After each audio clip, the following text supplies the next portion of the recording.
உங்கள் அனைவருக்கும் ஆண்டவராய் இயேசு கிறிஸ்துவின் இனிய பெயரில் என் அன்பையும் வாழ்த்தையும் தெரிவிக்கிறேன். இன்று நான் பேசப்போகிற மிஷனரியை உங்களில் பலருக்கு தெரிந்திருக்காது என்றும் இவரை பற்றி நீங்கள் அதிகம் கேள்விப்பட்டிருக்க மாட்டீர்கள் என்றும் நான் நினைக்கிறேன். இவர் உலக புகழ் வாய்ந்தவராக மாறியிருக்க முடியும். இவருடைய பெயர் உலகின் மூலை முடுக்குகளிலும் பட்டி தொட்டிகளிலும் ஒலித்திருக்க முடியும். அந்த அளவுக்கு இவர் பிரபலமாயிருக்கலாம், பேரும் புகழும் சம்பாதித்திருக்கலாம். அதற்கான வாய்ப்புகள் இவருடைய வாழ்க்கை கதவை தட்டின. ஆனால் இவர் அவைகளை உதறி தள்ளிவிட்டு தேவனுக்காக திரைமறைவு வாழ்க்கையை தெரிந்து கொண்டார். இவர் நித்தியத்துக்குள் நுழைந்து 1 நூற்றாண்டுக்கு மேல் ஆன பிறகும் இவருடைய வாழ்க்கையை பற்றி நாம் இன்று பேசிக் கொண்டிருக்கிறோம் என்றால் அது ஆச்சரியமில்லை. இவருடைய பெயர் லிலியாஸ் ட்ராட்டர். இவர் 1853 லண்டனில் ஒரு மிக பணக்கார குடும்பத்தில் பிறந்தார்.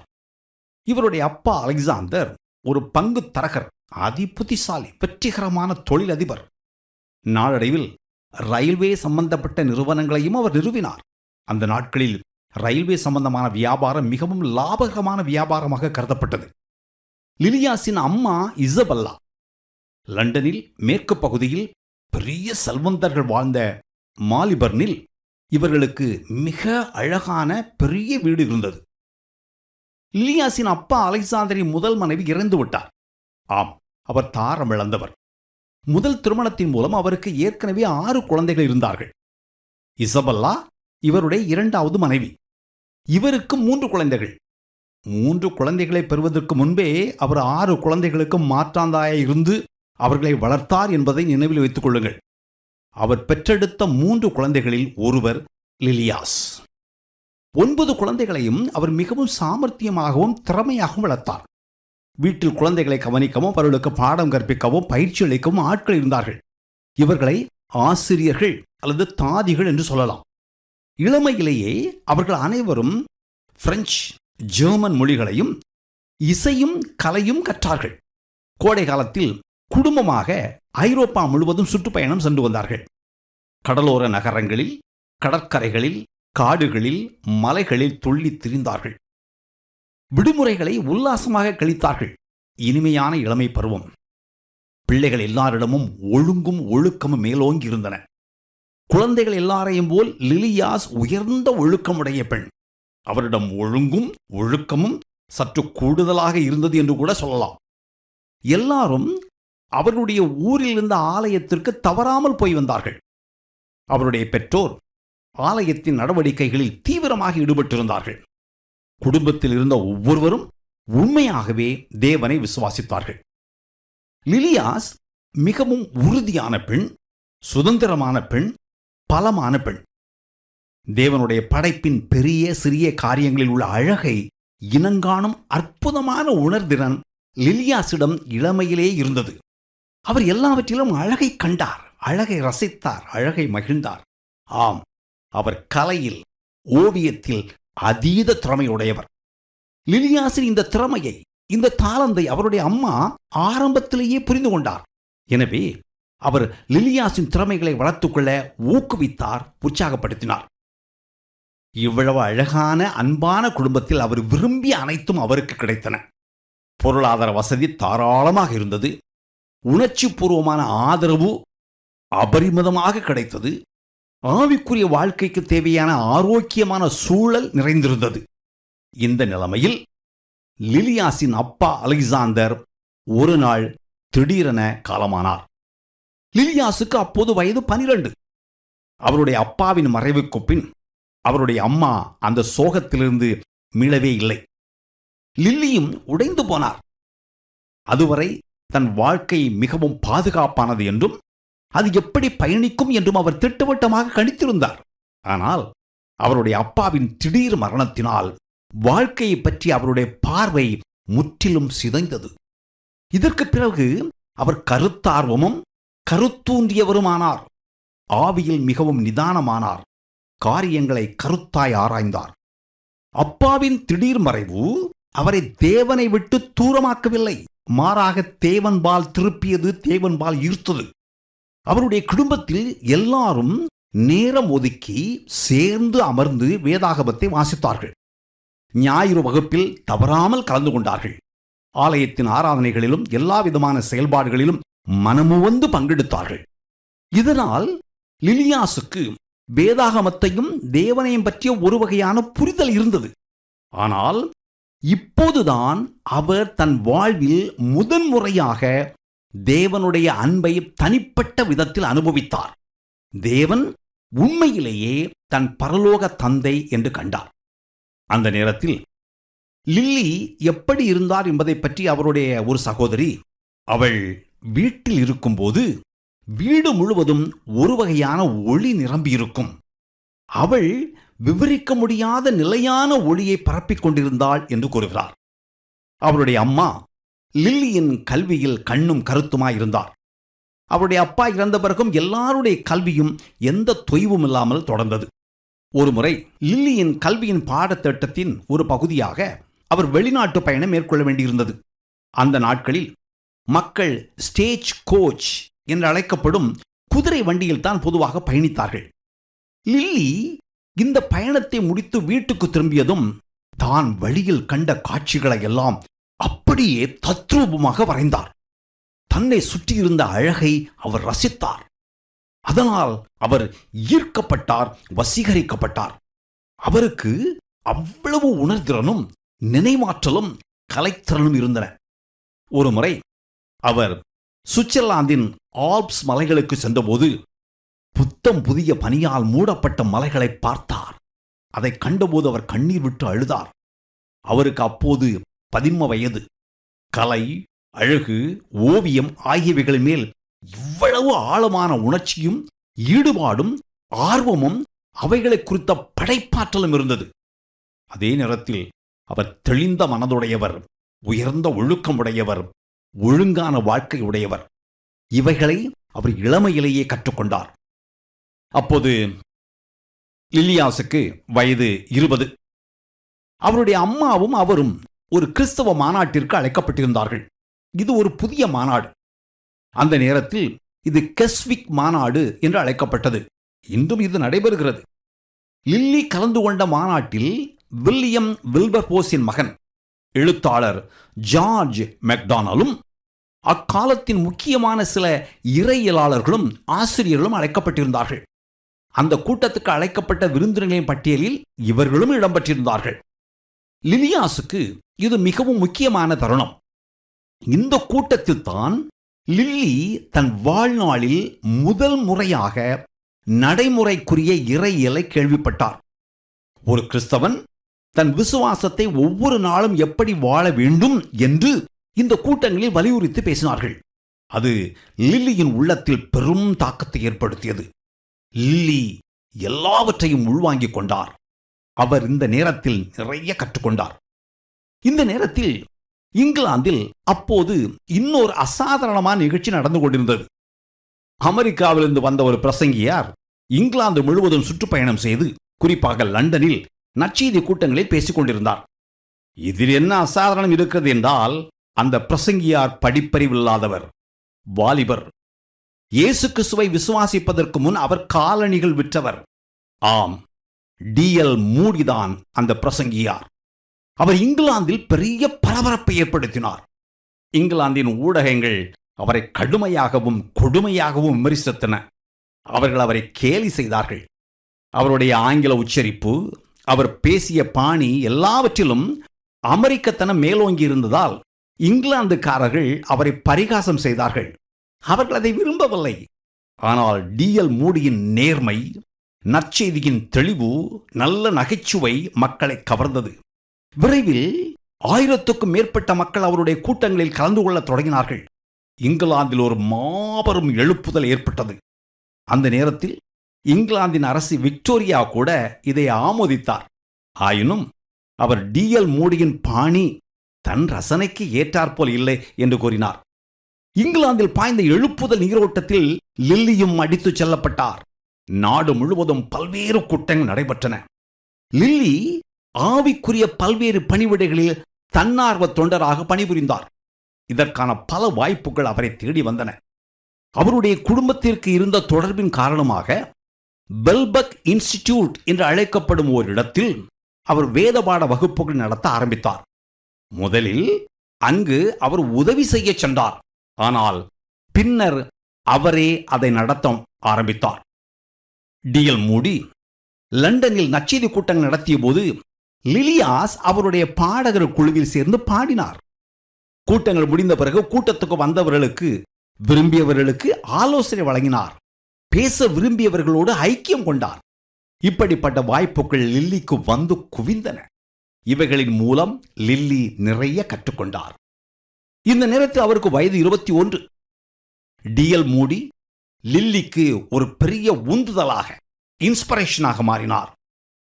டிஎல் மூடியின் தைரியம், எளிமை, பிரசங்க உத்திகள், தெளிந்த பார்வை, பலவிதமான மக்களோடும் தொடர்பு கொண்ட விதம் லில்லியை வெகுவாக கவர்ந்தன.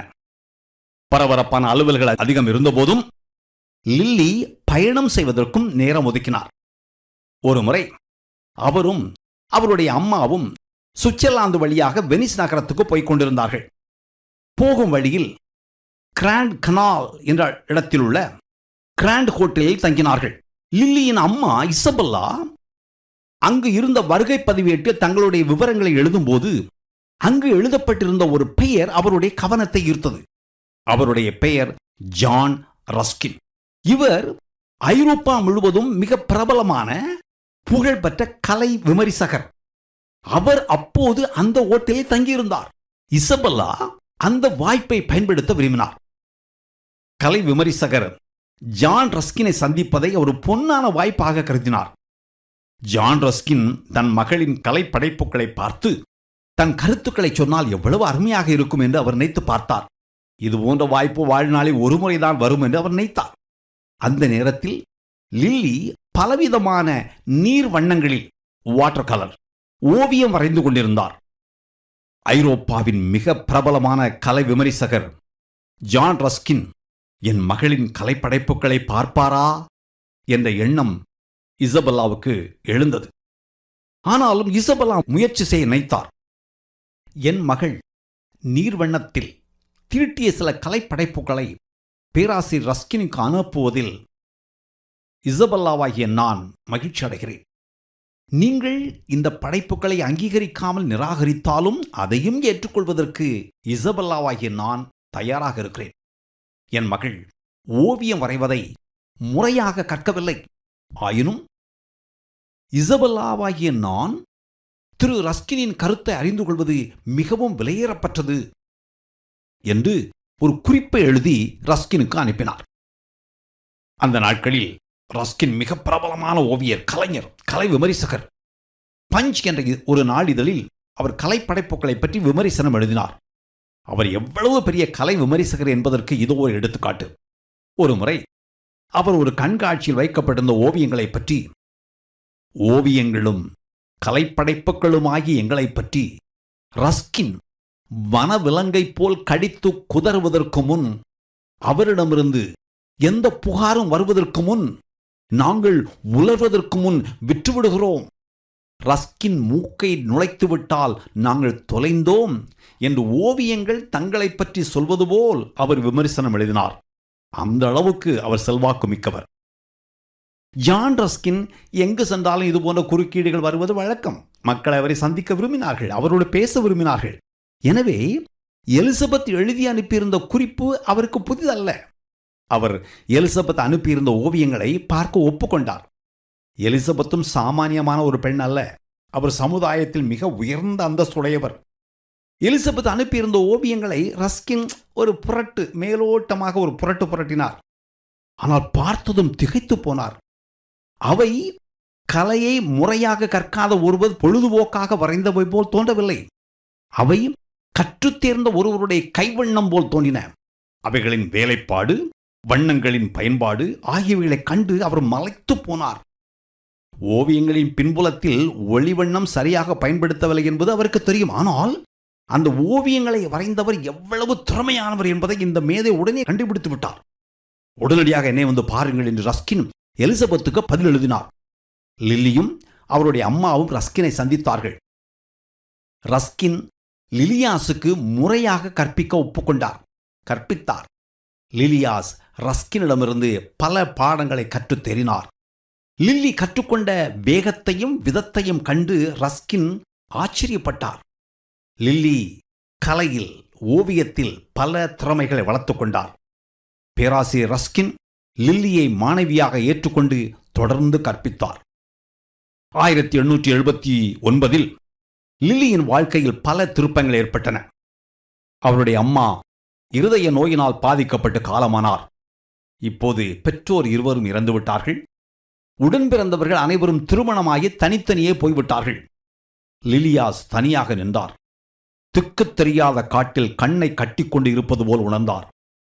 இவைகளுக்கிடையில் அவருடைய கலை ஆர்வம் சற்றும் குறையவில்லை. தன் திறமைகளை அவர் வளர்த்துக் கொண்டிருந்தார். ஓவியங்கள் வரைந்தார். அதே நேரத்தில் ஊழியம் செய்து கொண்டிருந்தார். வேதபாட வகுப்புகள் தொடர்ந்து நடத்தினார். மக்களை சந்தித்தார். நற்செய்தி அறிவித்தார். கிறிஸ்துவ கூட்டங்களில் ஆலோசனை வழங்கினார். ரஸ்கின் நாட்டுப்புறத்தில் இருந்த தன் பிராண்ட்வுட் தோட்டத்தில் கலையில் சிறந்த மாணவர்களுக்கு அவ்வப்போது வகுப்புகள் நடத்தினார், கற்பித்தார். லில்லியையும் அதில் கலந்து கொள்ள அழைத்தார். லில்லியும் தவறாமல் கலந்து கொண்டார். ஒருமுறை ரஸ்கின் லில்லியிடம், நீ உன் வாழ்க்கையை கலைக்காக அர்ப்பணித்தால் உன் வாழ்நாளில் நீதான் தலைசிறந்த ஓவியராக இருப்பாய். காலத்தால் அழிக்க முடியாத அற்புதமான படைப்புகளை நீ படைப்பாய். நீ முடிவு செய், என்ன செய்யப் போகிறாய் என்று கூறினார். லில்லி இந்த விஷயத்தை தன் நண்பர் ஒருவரிடம் கூறி தனக்காக ஜெபிக்குமாறு வேண்டினார். ரஸ்கின் என்னிடம் கூறியவரை நினைக்கும் போது நான் எப்படி என் முடியின் நிறத்தை மாற்ற முடியாதோ அதுபோல என் கிருபாவரங்களையும் மாற்ற முடியாது, மாற்ற விரும்பவில்லை. ஆனால் கலையையும் ஓவியத்தையும் விட அதிக முக்கியமான காரியங்களுக்கு என் வாழ்க்கையை கொடுக்க வேண்டும் என்று நான் நினைக்கிறேன். இதுவும் தேவன் தந்த கொடைதான். ஆனால் இதைவிட முக்கியமான கொடைகள் இருக்கின்றனவே. எனவே இதில் நான் தெளிவான முடிவு எடுக்க தேவனுடைய வழியை தெரிந்து கொள்ள எனக்காக ஜெபிப்பாயா என்று கடிதம் எழுதினார். கலையில், ஓவியம் வரைவதில் லிலியாசுக்கு அபரிமிதமான ஆற்றல் இருப்பதாக ரஸ்கின் உறுதியாக நம்பினார். லில்லி தன்னிடம் இன்னும் கொஞ்சம் கற்றுக்கொண்ட பின் அவர் கலைக்காக தன்னை முழுமையாக அர்ப்பணித்தால் ஐரோப்பாவில் தனக்கு இருக்கும் செல்வாக்கினாலும் தொடர்பினாலும் லில்லி ஒப்பற்ற ஒரு கலைஞராக முடியும் என்று ரஸ்கின் உறுதியாக நம்பினார். உண்மையாகவே லில்லி அசாத்தியமான திறமையுடையவர். அவர் எல்லாவற்றையும் எளிதில் கற்றுக்கொண்டார். லில்லிக்கு அப்போது 26 வயது. அந்த நேரத்தில் லில்லி ஊழியத்தில் அதிகமான ஈடுபாடு கொண்டிருந்தார் என்று ரஸ்கினுக்கு தெரியும். லில்லி மோசமான மக்களை சந்திப்பதையும் அவர்களோடு அதிக நேரம் செலவழிப்பதையும் அவர்களுக்கு பணிவிடை செய்வதையும் அதிகம் விரும்பினார். ஆனால் ரஸ்கின் இதை விரும்பவில்லை, ஆமோதிக்கவில்லை. நீ செய்கிற இந்த ஊழியத்தை வேறு யாராவது செய்ய முடியும், ஆனால் நீ தனித்துவமானவள். உன்னுடைய திறமை, ஆற்றல் தனித்துவமானது. நீ உன் திறமையையும் நேரத்தையும் வீணாக்கி கொண்டிருக்கிறாய் என்று ரஸ்கின் கூறினார். லிலியாஸ் நிச்சயமாக கலையை மிகவும் விரும்பினார். ஓவியத்தில் அவருக்கு நாட்டம் உண்டு. எனவே ரஸ்கினின் கேள்வி அவரை தொந்தரவு செய்தது. என்ன செய்வதென்று தெரியவில்லை. அவரால் தூங்கவோ சாப்பிடவோ முடியவில்லை. நாட்கள் வருடங்கள் போல் மெல்ல நகர்வதாக உணர்ந்தார். அவரால் முடிவு செய்ய முடியவில்லை. அதை நினைக்க நினைக்க மூச்சு திணறல்தான் ஏற்பட்டது. இறுதியாக மே 1879 அவர் ரஸ்கினுக்கு, நான் என்ன செய்ய வேண்டும் என்று தீர்மானித்து விட்டேன்.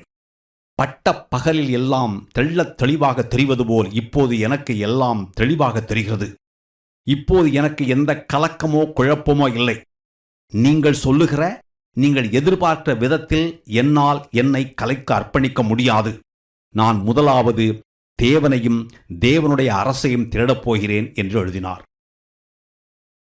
லிலியாஸ் இப்படி ஒரு முடிவெடுத்திருக்க தேவையில்லை, அவர் இரண்டையும் செய்திருக்கலாம் என்று அன்றும் சிலர் சொன்னார்கள், இன்றும் சிலர் சொல்லுகிறார்கள். ஆனால் இரண்டில் ஒன்றை தேர்ந்தெடுக்குமாறு தேவன் தன்னை நடத்துவதாக லிலியாஸ் ஆழமாக உணர்ந்தார். எனவே அவர் ஒன்றை தெரிந்தெடுக்க வேண்டி இருந்தது. லிலியாஸ் கர்த்தருடைய நடத்துதலுக்கு கீழ்ப்படிந்து தேவனுடைய அரசை பின்பற்ற தீர்மானித்தார்.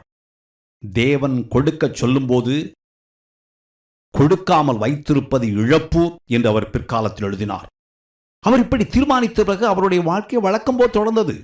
அவர் அவ்வப்போது ரஸ்கினை தொடர்பு கொண்டார். ஆனாலும் அவர் ரஸ்கினை பார்ப்பதை தவிர்த்தார். பயந்தார் என்று கூட சொல்லலாம். ஏனென்றால் ரஸ்கின் கொடுக்கும் அழுத்தத்தை தாங்க முடியாமல் தான் தன் மனதை மாற்றிவிடக்கூடுமோ என்ற பயம்.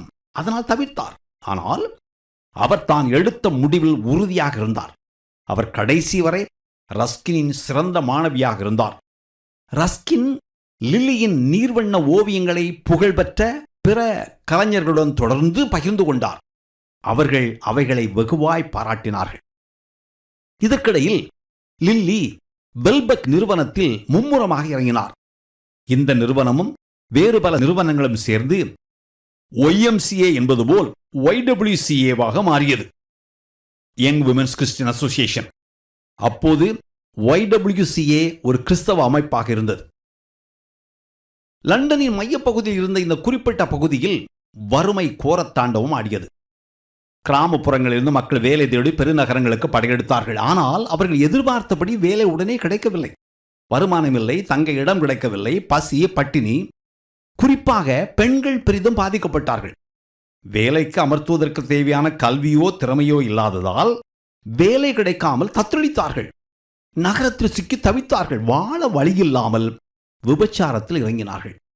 இந்த பெண்கள் தெருவில் நடப்பவர்கள், ஸ்ட்ரீட் வாக்கர்ஸ் என்று அழைக்கப்பட்டார்கள். இரவில் தெருக்களில் தான் திரிந்தார்கள். பின்னர் பகலில் விக்டோரியா ரயில் நிலையத்தை சுற்றி படுத்துறங்கினார்கள். இந்த பெண்கள் சமூகத்தின் அவலங்களாக கருதப்பட்டார்கள். இந்த பெண்களை நினைத்து லிலியாஸ் கதறினார். இவர்கள் பால் லிலியாஸ் ஈர்க்கப்பட்டார். லில்லி இரவு நேரத்தில் வெளியே போய் இந்த பெண்களை தேடி கண்டுபிடித்து அவர்களை விடுதிக்கு வருமாறு வற்புறுத்தினார், அழைத்து வந்தார். அவர்களுக்கு உறங்க இடமும் உண்ண உணவும் ஏற்பாடு செய்தார். அவர்கள் வேலை வாய்ப்புகளை பெறுவதற்கு தகுதியான திறமைகளை அவர்களுக்கு கற்பித்தார், வேலை வாங்கி கொடுத்தார். அவர்களில் சிலர் மனநிலை பாதிக்கப்பட்டிருந்தார்கள். தற்கொலை செய்து கொள்ளும் எண்ணம் உடையவர்களும் இருந்தார்கள். அந்த தொழிலை விட மனமில்லாதவர்களும் இருந்தார்கள். இவர்கள் எல்லாரையும் லிலியாஸ் கவனித்துக் கொண்டார். இப்படி ஒரு பக்கம் மும்முரமாக ஊழியங்கள் நடைபெற்றன. இவைகளுக்கு மத்தியிலும் இன்னொரு புறம் லில்லி தொடர்ந்து ஓவியங்கள் வரைந்தார். அவருடைய கலை ஆர்வம் தணியவில்லை. அவர் தன் கலை படைப்புகளை அவ்வப்போது ரஸ்கினுக்கு அனுப்பி கொண்டிருந்தார். இப்போது ரஸ்கின் லில்லியின் படைப்புகளை ரசிக்கவில்லை. அவர் மகிழ்ச்சி அடையவில்லை. அவர் லில்லியின் ஓவியங்களை கடுமையாக விமர்சித்தார்.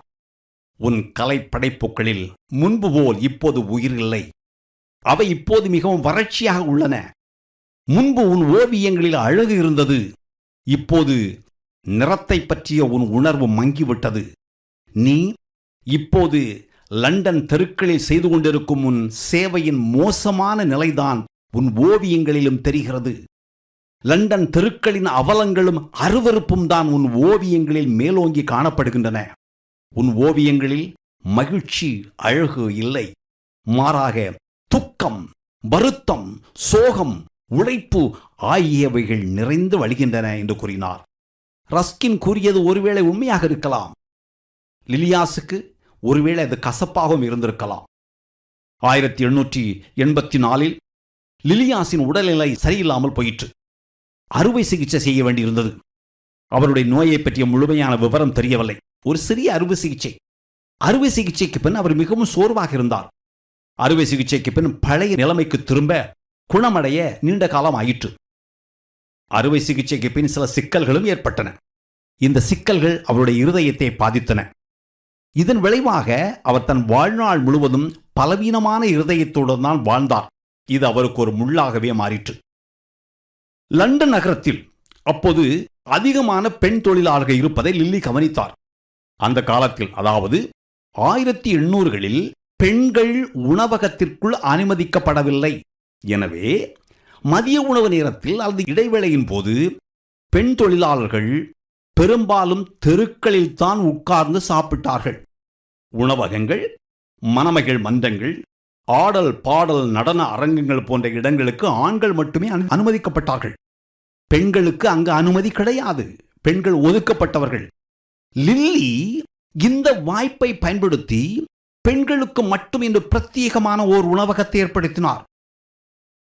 அவர் வேதபாட வகுப்புகள் நடத்தி கொண்டிருந்த இடத்தில் ஒரு பெரிய அறையை பெண்களுக்கென்று உணவகமாக மாற்றினார். அங்கு பெண்களுக்கு மலிவு விலையில் உணவு விற்கப்பட்டது. பெண்களுக்கு மட்டும். அங்கு அவர்கள் உட்கார்ந்து சாப்பிடவும் முடியும். இது பெண்களிடையே மிகப்பெரிய வரவேற்பை பெற்றது. எனவே மோர்லி அரங்கம் என்ற இன்னொரு இடத்திலும் ஓர் உணவகம் திறக்கப்பட்டது. அங்கு பெண்களுக்கும் குழந்தைகளுக்கும் உணவு வழங்கப்பட்டது. இந்த 2 இடங்களிலும் வேதபாடக வகுப்புகள் நடத்துவதற்கும் இடம் இருந்தது. உணவு வாங்கவோ சாப்பிடவோ வந்த பெண்கள் அங்கு நடந்து கொண்ட வேதபாட வகுப்புகளிலும் கலந்து கொண்டார்கள். அந்த பெண்களுக்கு லில்லி பொதுவான கல்வியும் வாழ்க்கை நெறிமுறைகளையும் கற்பித்தார். லில்லி மிக திறமையான ஒரு தலைவி. அவர் தொலைநோக்கு பார்வை கொண்டவர், ஒரு முன்னோடி. அவர் விரும்பியிருந்தால் இன்னும் பல காரியங்களை செய்திருக்க முடியும். ஒரு குழு அவருடைய யோசனைகளை ஏற்றுக்கொண்டு அவருக்கு போதுமான நிதியுதவி அளித்து அவரை ஆதரித்தது. அவர் உண்மையிலேயே லண்டனை நேசித்தார். லண்டன் மாநகரத்தில் கஷ்டப்பட்டு கொண்டிருந்த மக்களுக்காக அவர் தன் உயிரை கொடுக்கவும் தயாராக இருந்தார். அந்த நேரத்தில் டிஎல் மூடியின் வருகையினால் ஏற்பட்ட எழுப்புதல் தீ இங்கிலாந்து நாடு முழுவதும் பற்றி எறிந்தது. எனவே இதுவரை நற்செய்தி அறிவிக்கப்படாத நாடுகளை நற்செய்தி அறிவிக்க வேண்டும் என்ற தாகத்தோடும் பாரத்தோடும் அநேக மிஷனரிகள் தொலைதூர நாடுகளுக்கு புறப்பட்டார்கள். இதனால் இங்கிலாந்து முழுவதும் பெரும் பரபரப்பு ஏற்பட்டது. இந்த நேரத்தில் தான் ஜேம்ஸ் ஹட்சன் டெய்லர் சீனாவிற்கும், வில்லியம் கேரி இந்தியாவிற்கும், டேவிட் லிவிங்ஸ்டன் மத்திய ஆப்பிரிக்காவிற்கும், விளையாட்டு வீரர்கள், கல்வியாளர்கள், இராணுவ அதிகாரிகள், உயர் பதவியில் இருந்தவர்கள் என கேம்பிரிட்ஜ் பல்கலைக்கழக மாணவர்கள் 7 பேர் எல்லாவற்றையும் விட்டுவிட்டு சீனாவிற்கும் நற்செய்தியை கொண்டு செல்ல முடிவு செய்து புறப்பட்டார்கள்.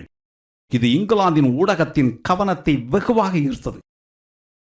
மிஷனரிகள் நற்செய்தி அறிவிக்க தொலைதூர இடங்களுக்கு செல்வது ஒரு இயக்கமாக உருவெடுத்தது. இந்த எண்ணமும் இயக்கமும் லிலியாசுக்கு மிகவும் அந்நியமாகவும் விசித்திரமாகவும் தோன்றின. தொலைதூர நாடுகளுக்கு மிஷனரியாக செல்வது தனக்கு அப்பாற்பட்டது என்றும் தான் அதை பற்றி சிந்திப்பதற்கு தகுதியானவள் இல்லை என்றும் லில்லி நினைத்தார். அவருடைய 2 நண்பர்கள் நற்செய்தி அறிவிக்கப்படாத இடங்களுக்கு மிஷனரிகளாக சென்று நற்செய்தி அறிவிக்க வேண்டும் என்ற தனியா தாகம் கொண்டிருந்தார்கள். அவர்கள் இருவரும் உண்மையாகவே தேவனோடு ஐக்கியம் கொண்டிருந்ததை லில்லி கண்டார். லில்லி அதை விரும்பினார். தான் விரும்பிய ஒன்று தன் தோழிகளிடம் இருப்பதை அவர் கண்டார். தேவனோடு நெருக்கமான ஐக்கியத்தை அவர் நாடினார், தேடினார், விரும்பினார். தேவனே, உம்முடனான ஐக்கியத்தை நான் விரும்புகிறேன். உன் நோக்கத்தை காணவும் எனக்கான உன் திட்டத்தை அறியவும் நான் விரும்புகிறேன். காணும் கண்களையும் தூர பார்வையையும் எனக்கு அருளும் என்று லில்லி ஜெபித்தார். படிப்படியாக அவர் மாறினார். அவர் ஜெபித்த போதெல்லாம் வட ஆப்பிரிக்கா என்ற வார்த்தைகள் அவருடைய மனதில் வந்து கொண்டே இருந்தன. அவருக்கும் வட ஆப்பிரிக்காவுக்கும் எந்த சம்பந்தமும் இல்லை. மேலும் அவர் மிஷனரியாக செல்வது சாத்தியமாகவும் தெரியவில்லை. லண்டனில் அவருடைய ஊழியம் விரிவாகிக் கொண்டிருந்தது. ஒரு முறை மோர்லி மண்டபத்தில் 3 நாட்கள் கூட்டம் நடந்தது. அந்த கூட்டத்தில் பலர் பேசினார்கள். ஒரு நாள் ஒரு மிஷனரி பேசினார். அவர் தான் சில நாட்களுக்கு முன்பு வட ஆப்பிரிக்காவில் கபைல் மலைகளுக்கு அருகில் இருக்கும் கிராமங்களில் கிறிஸ்துவை பற்றி ஒருமுறை கூட கேள்விப்படாத மக்களுக்கு நற்செய்தி அறிவித்ததை பற்றி பேசினார். அவர் பேசி முடித்தவன், வட ஆப்பிரிக்காவுக்கு நற்செய்தி அறிவிக்கப் போவதற்கு நீங்கள் தயாரா என்று கேட்டார். லில்லி உடனடியாக எழுந்து நின்று நான் போகிறேன் என்றார். அந்த பிரசங்கியார் கேட்டது தேவனே தன்னை அழைப்பதாக லில்லி உணர்ந்தார். அப்போது லில்லிக்கு வயது 34. அந்த நாட்களில் மிஷனரியாக செல்வதற்கு 34 வயது உடையவர்கள் மிகவும் வயதானவர்களாக கருதப்பட்டார்கள்.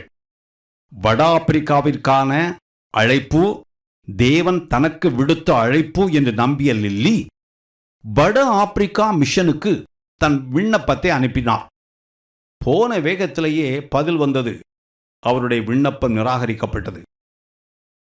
ஒன்று, அறுவை சிகிச்சைக்கு பின் அவருடைய இருதயம் மிகவும் பலவீனமாக இருந்தது. மொத்தத்தில் அவருடைய உடல்நிலை மோசமாக இருந்தது. இரண்டாவது, ஒரு பெண் வட ஆப்பிரிக்காவுக்கு மிஷனரியாக செல்வது அவ்வளவு பாதுகாப்பானது இல்லை என்றும் ஒருவேளை அவர்கள் நினைத்திருக்கலாம். மூன்றாவது, 34 வயது, கொஞ்சம் அதிக வயது என்றும் அவர்கள் நினைத்திருக்கலாம். இத்தனை குறைபாடுகள் இருக்கும்போது எந்த மிஷன் அமைப்பும் தன்னை ஒரு மிஷனரியாக ஏற்றுக்கொள்ளாது என்று லில்லிக்கு தெரியும். ஆனால் தான் ஆப்பிரிக்காவுக்கு மிஷனரியாக செல்ல வேண்டும் என்று தேவன் விரும்புகிறார் என்பதை அவர் அறிந்திருந்தார். எனவே தானே தன் சொந்த செலவில் வட ஆப்பிரிக்காவுக்கு செல்ல முடிவு செய்தார். ஒரு மருத்துவமனையில் சில அடிப்படையான பயிற்சிகளை கற்றார். மருத்துவத்தை குறித்து கொஞ்சம் தெரிந்து கொண்டார். லண்டனில் நடந்து கொண்டிருந்த ஊழியத்தை சில நண்பரிடம் ஒப்படைத்தார். ஊழியத்தில் தன்னை ஊக்குவித்த, உற்சாகப்படுத்திய, உந்தி தள்ளிய சில நல்ல நண்பர்கள் அந்த பொறுப்பை எடுத்துக்கொண்டார்கள். லில்லி அல்ஜீரியாவுக்கு செல்ல ஆயத்தமானார். 9 மாதங்களுக்கு பிறகு, அதாவது 1888 லிலியா ஸ்ட்ராட்டர், லூசி லூயிஸ், பிளாஞ்ச் ஹோவாத் ஆகிய 3 பெண்களும் அல்ஜீரியாவுக்கு மிஷனரிகளாக புறப்பட்டார்கள். துறைமுகத்துக்கு ரயிலில் பயணித்து அங்கிருந்து கப்பலில் கிளம்பினார்கள். கப்பலை கரையோடு கட்டி வைத்திருந்த கயிற்றை கழற்றுகிறார்கள்.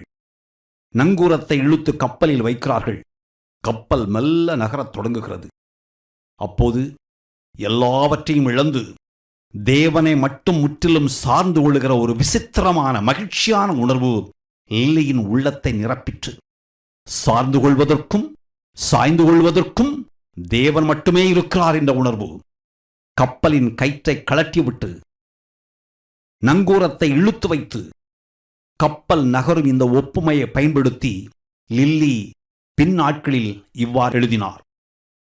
டாண்டலைன் செடி நீண்ட காலத்திற்கு முன்பே தன் தங்க இதழ்களை சமர்ப்பணம் செய்துவிட்டது. இறப்பதற்கு தயார் என்ற முடிசூடும் நிலையை அடைந்துவிட்டது. அதை யாரும் பலவந்தமாக பறிக்க தேவையில்லை. அதை மெல்ல தொட்டாலே விழுந்துவிடும். அதை பிடித்து இழுத்து பிடுங்கினாலும் வலியோ வேதனையோ பிரிவோ இல்லை. வீசும் காற்று தன் சிறிய வாழ்க்கையை எப்போது, எங்கே, எப்படி கொண்டு போகும் என்று தெரியாமல் தன் சிறிய உயிரை தாங்கிக் கொண்டு தயாராக நிற்கிறது. அது தனக்காக வாழவில்லை, தனக்காக நிற்கவில்லை, பிறருக்காக, கொடுப்பதற்காகவே வாழ்கிறது, கொடுப்பதற்காகவே நிற்கிறது என்று எழுதுகிறார். அவர் அல்ஜீரியாவில் காலடி எடுத்து வைத்தது முதல் வாழ்நாள் முழுவதும் இதுவே அவருடைய மனப்பாங்காக இருந்தது. அல்ஜீரியா வட ஆப்பிரிக்காவில் உள்ள துனிசியா, லிபியா, மொராக்கோ போன்ற நாடுகளைப் போல் முழுக்க முழுக்க ஒரு இஸ்லாமிய நாடு. அல்ஜீரியா முரண்பாடுகள் நிறைந்த ஒரு நாடு. ஒருபுறம் பாலைவனம், இன்னொரு புறம் வடக்கே உயர்ந்த மலைகள், இன்னொரு புறம் நகரங்கள் அமைந்திருக்கும் நல்ல கடலோர பகுதிகள். அல்ஜீரியாவில் பூர்வீக மக்கள் பெர்பர்கள் என்று அழைக்கப்படுகிறார்கள். இவர்கள் மலை கிராமங்களில் வாழ்ந்தார்கள். நீண்ட காலத்திற்கு முன்பே அரேபியர்கள் அல்ஜீரியாவை வென்று இஸ்லாத்தை கொண்டு வந்தார்கள். 1830 பிரான்ஸ் அல்ஜீரியாவை ஆண்டது. இவ்வாறு அல்ஜீரியா பலருடைய ஆட்சியின் கீழ் இருந்தது. முதலாவது நாட்டின் பூர்வீக குடிகளாகிய பெர்பர்கள், பின்னர் அரேபியர்கள், அதன் பிரெஞ்சுக்காரர்கள். ஆனால் இஸ்லாம் தான் இந்த நாட்டை ஒன்றிணைத்தது. இஸ்லாத்தின் பிறையோடு ஒப்பிடும்போது பிரெஞ்சு கொடி மிகவும் சிறியதாகிவிடும். இந்த கொந்தளிப்பான நாட்டுக்குத்தான் லிலியாசும் பிளாஞ்சும் லூசியும் மிஷனரிகளாக போய்க் கொண்டிருக்கிறார்கள். ஹட்சன் டெய்லர் சீனாவுக்கும் வில்லியம் கேரி இந்தியாவுக்கும் பல மாதங்கள் கப்பலில் பயணம் செய்தது போல் இவர்கள் பயணிக்கவில்லை. இங்கிலாந்திலிருந்து புறப்பட்ட 5 நாட்களில் அவர்கள் அல்ஜீரியாவில் வந்திறங்கினார்கள். மூவரும் போகும் நாட்டில் பேசப்படும் அரபு மொழியில் ஒரு வார்த்தை கூட இவர்களுக்கு தெரியாது. அந்த நாட்டின் கலாச்சாரத்தை குறித்தோ இஸ்லாம் மதத்தை குறித்தோ எதுவும் தெரியாது. எந்த மிஷன் அமைப்போடும் இவர்களுக்கு தொடர்பு கிடையாது. இவர்கள் தாங்களாகவே அல்ஜீரியாவுக்கு போகிறார்கள். சொல்லப்போனால் அந்த நாட்களில் வெளிநாடுகளை பற்றி மக்கள் மிக குறைவாகவே அறிந்திருந்தார்கள். மேலும் ஒரு சில ஆண்டுகளுக்கு முன்புதான் அல்ஜீரியாவுக்கு மிஷனரிகள் வருவதற்கு கதவு திறந்தது. வெளியே இருந்து வந்தவர்கள் பெரும்பாலும் மலைப்பகுதிகளுக்கு மட்டுமே சென்று நற்செய்தி பணிகள் செய்தார்கள். ஆகவே தேவன் தங்களை அழைத்திருக்கிறார் என்ற நிச்சயத்தோடும் அவர் எப்படியும் தங்களை திட்டவட்டமாக நடத்துவார் என்ற நம்பிக்கையோடும் அவர்கள் போய்க் கொண்டிருக்கிறார்கள். அவர்கள் கப்பலின் சாளரத்தின் வழியாக அல்ஜீரிய துறைமுக நகரத்தை முதன்முறை பார்த்தபோது மகிழ்ச்சியும் பேர் உவகையும் அடைந்தார்கள். ஆனால் அவர்கள் தரையிறங்கி அந்த நிமிடத்தில் என்ன செய்வது என்று அவர்களுக்கு தெரியவில்லை. வெற்றி பெறுவோம் அல்லது எங்கள் வருகை பயனுள்ளதாக மாறும் என்ற எந்த நம்பிக்கையும் எழவில்லை என்று அந்த நிமிடத்தை பற்றி லில்லி பின்னாட்களில் எழுதினார். எந்த ஒரு மிஷன் நிறுவனத்தின் மருத்துவரும் நான் மிஷனரியாக செல்ல தகுதியானவர் என்று சொல்ல மாட்டார். நான் போகிற நாட்டில் ஒரு நபரை கூட எனக்கு தெரியாது. அரபு மொழியில் ஒரு வாக்கியம் கூட தெரியாது. இதுவரை யாரும் நற்செய்தி அறிவித்திராத இந்த நாட்டில் எப்படி மிஷனரி வேலையை ஆரம்பிக்க வேண்டும் என்று தெரியாது. நான் வர வேண்டும் என்று மட்டுமே எனக்கு தெரியும். தேவனுக்கு உண்மையாகவே பலவீனமானவர்கள்தான் தேவை என்றால் இதோ இங்கு இப்போது நான் இருக்கிறேன் என்று லிலியாஸ் தன் நாட்குறிப்பில் எழுதினார். அவர்கள் கரையில் இறங்கியவுடன் நகரத்தில் பிரெஞ்சுக்காரர்கள் அதிகம் வாழ்ந்த பிரெஞ்சு குடியிருப்புக்கு சென்று வாடகைக்கு ஒரு வீட்டை கண்டுபிடித்து அங்கு தங்கினார்கள். இதுதான் அவர்கள் செய்த முதல் காரியம். 3 பெண்களும் மிக பணக்கார குடும்பத்திலிருந்து வந்தவர்கள். மூவருக்கும் வீட்டு வேலைகள் எதுவும் தெரியாது. லிலியாஸ் தன் வீட்டில் தன் அறையின் திரைச்சீலைகளை கூட திறக்க வேண்டிய அவசியமோ, சமையலறைக்கு சென்று எந்த வேலையும் செய்ய வேண்டிய தேவையோ, குளிப்பதற்கு தொட்டியில் தண்ணீர் கூட நிரப்ப வேண்டிய தேவையோ ஏற்படவில்லை. எல்லா வேலைகளையும் செய்வதற்கு வீட்டில் ஆட்கள் இருந்தார்கள். லில்லி வீட்டில் இருந்தபோது இதுபோன்ற எந்த வேலையும் செய்ததில்லை. மூவரும் இப்படித்தான் வாழ்ந்தவர்கள். இதோ அல்ஜீரியாவில் தனியாக வாடகை வீட்டில் தங்குகிறார்கள். எல்லா வேலைகளையும் அவர்கள்தான் செய்ய வேண்டும். இது முதல் தடை. இரண்டாவது, மொழி இன்னொரு தடையாக இருந்தது. சாதாரணமாகவே அரபு மொழி கற்பதற்கு அவ்வளவு எளிதான மொழி அல்ல. ஆனால் இப்போது அவர்கள் அதை கற்றுத்தான் ஆக வேண்டும், வேறு வழியில்லை. அவர்களிடம் ஒரு பிரெஞ்சு அரபு அகராதி மட்டுமே இருந்தது. ஏனென்றால் மூவருக்கும் பிரெஞ்சு மொழி தெரியும். பிரெஞ்சு அவளுடைய தாய்மொழி இல்லை என்றாலும் பிரெஞ்சு அவர்களுக்கு சரளமாக பேச தெரியும். அவர்கள் அரபு மொழி கற்பிக்கும் வகுப்பில் சேர்ந்து அரபி படிக்க தொடங்கினார்கள். விரைவில் அரபி ஆசிரியர் நோய்வாய்ப்பட்டதால் வகுப்புகள் ரத்து செய்யப்பட்டன. அரபி மொழியை தனியாக கற்பிக்க ஒருவரை தேடினார்கள். ஒரு வாலிபன் அவர்களுக்கு அரபி கற்பிக்க முன் வந்தான். ஆனால் அவர்கள் கிறிஸ்தவர்கள் என்பதை அறிந்தவுடன் உயிருக்கு பயந்து ஓடிவிட்டான். வேறு ஒருவரை கண்டுபிடிக்க பல மாதங்கள் ஆயின. அவர்கள் 3 காரியங்களுக்காக ஜெபித்தார்கள். 1, நற்செய்தி அறிவிக்க கதவுகள் திறக்கப்பட வேண்டும். அதாவது மக்களை சந்திக்க வழிகள் திறக்கப்பட வேண்டும். 2வது, நற்செய்தி அறிவிக்கும் போது இருதயங்கள் திறக்கப்பட வேண்டும். 3வது, பரலோகம் திறக்கப்பட வேண்டும். இப்போது அவர்களுக்கு அரபு மொழி கொஞ்சம் தெரியும். ஆயினும் மக்களை சந்தித்து உரையாடத் தொடங்கினார்கள். இந்த விஷயத்தில் அவர்கள் மிக ஞானமாக நடந்தார்கள். அதாவது எடுத்த எடுப்பில் அவர்கள் பூர்வீக குடிகள் மட்டுமே வாழ்ந்த பகுதிகளில் மக்களை சந்திக்கவில்லை. அவர்கள் பிரெஞ்சு குடியிருப்பில் வாழ்ந்த மக்களை சந்தித்தார்கள்.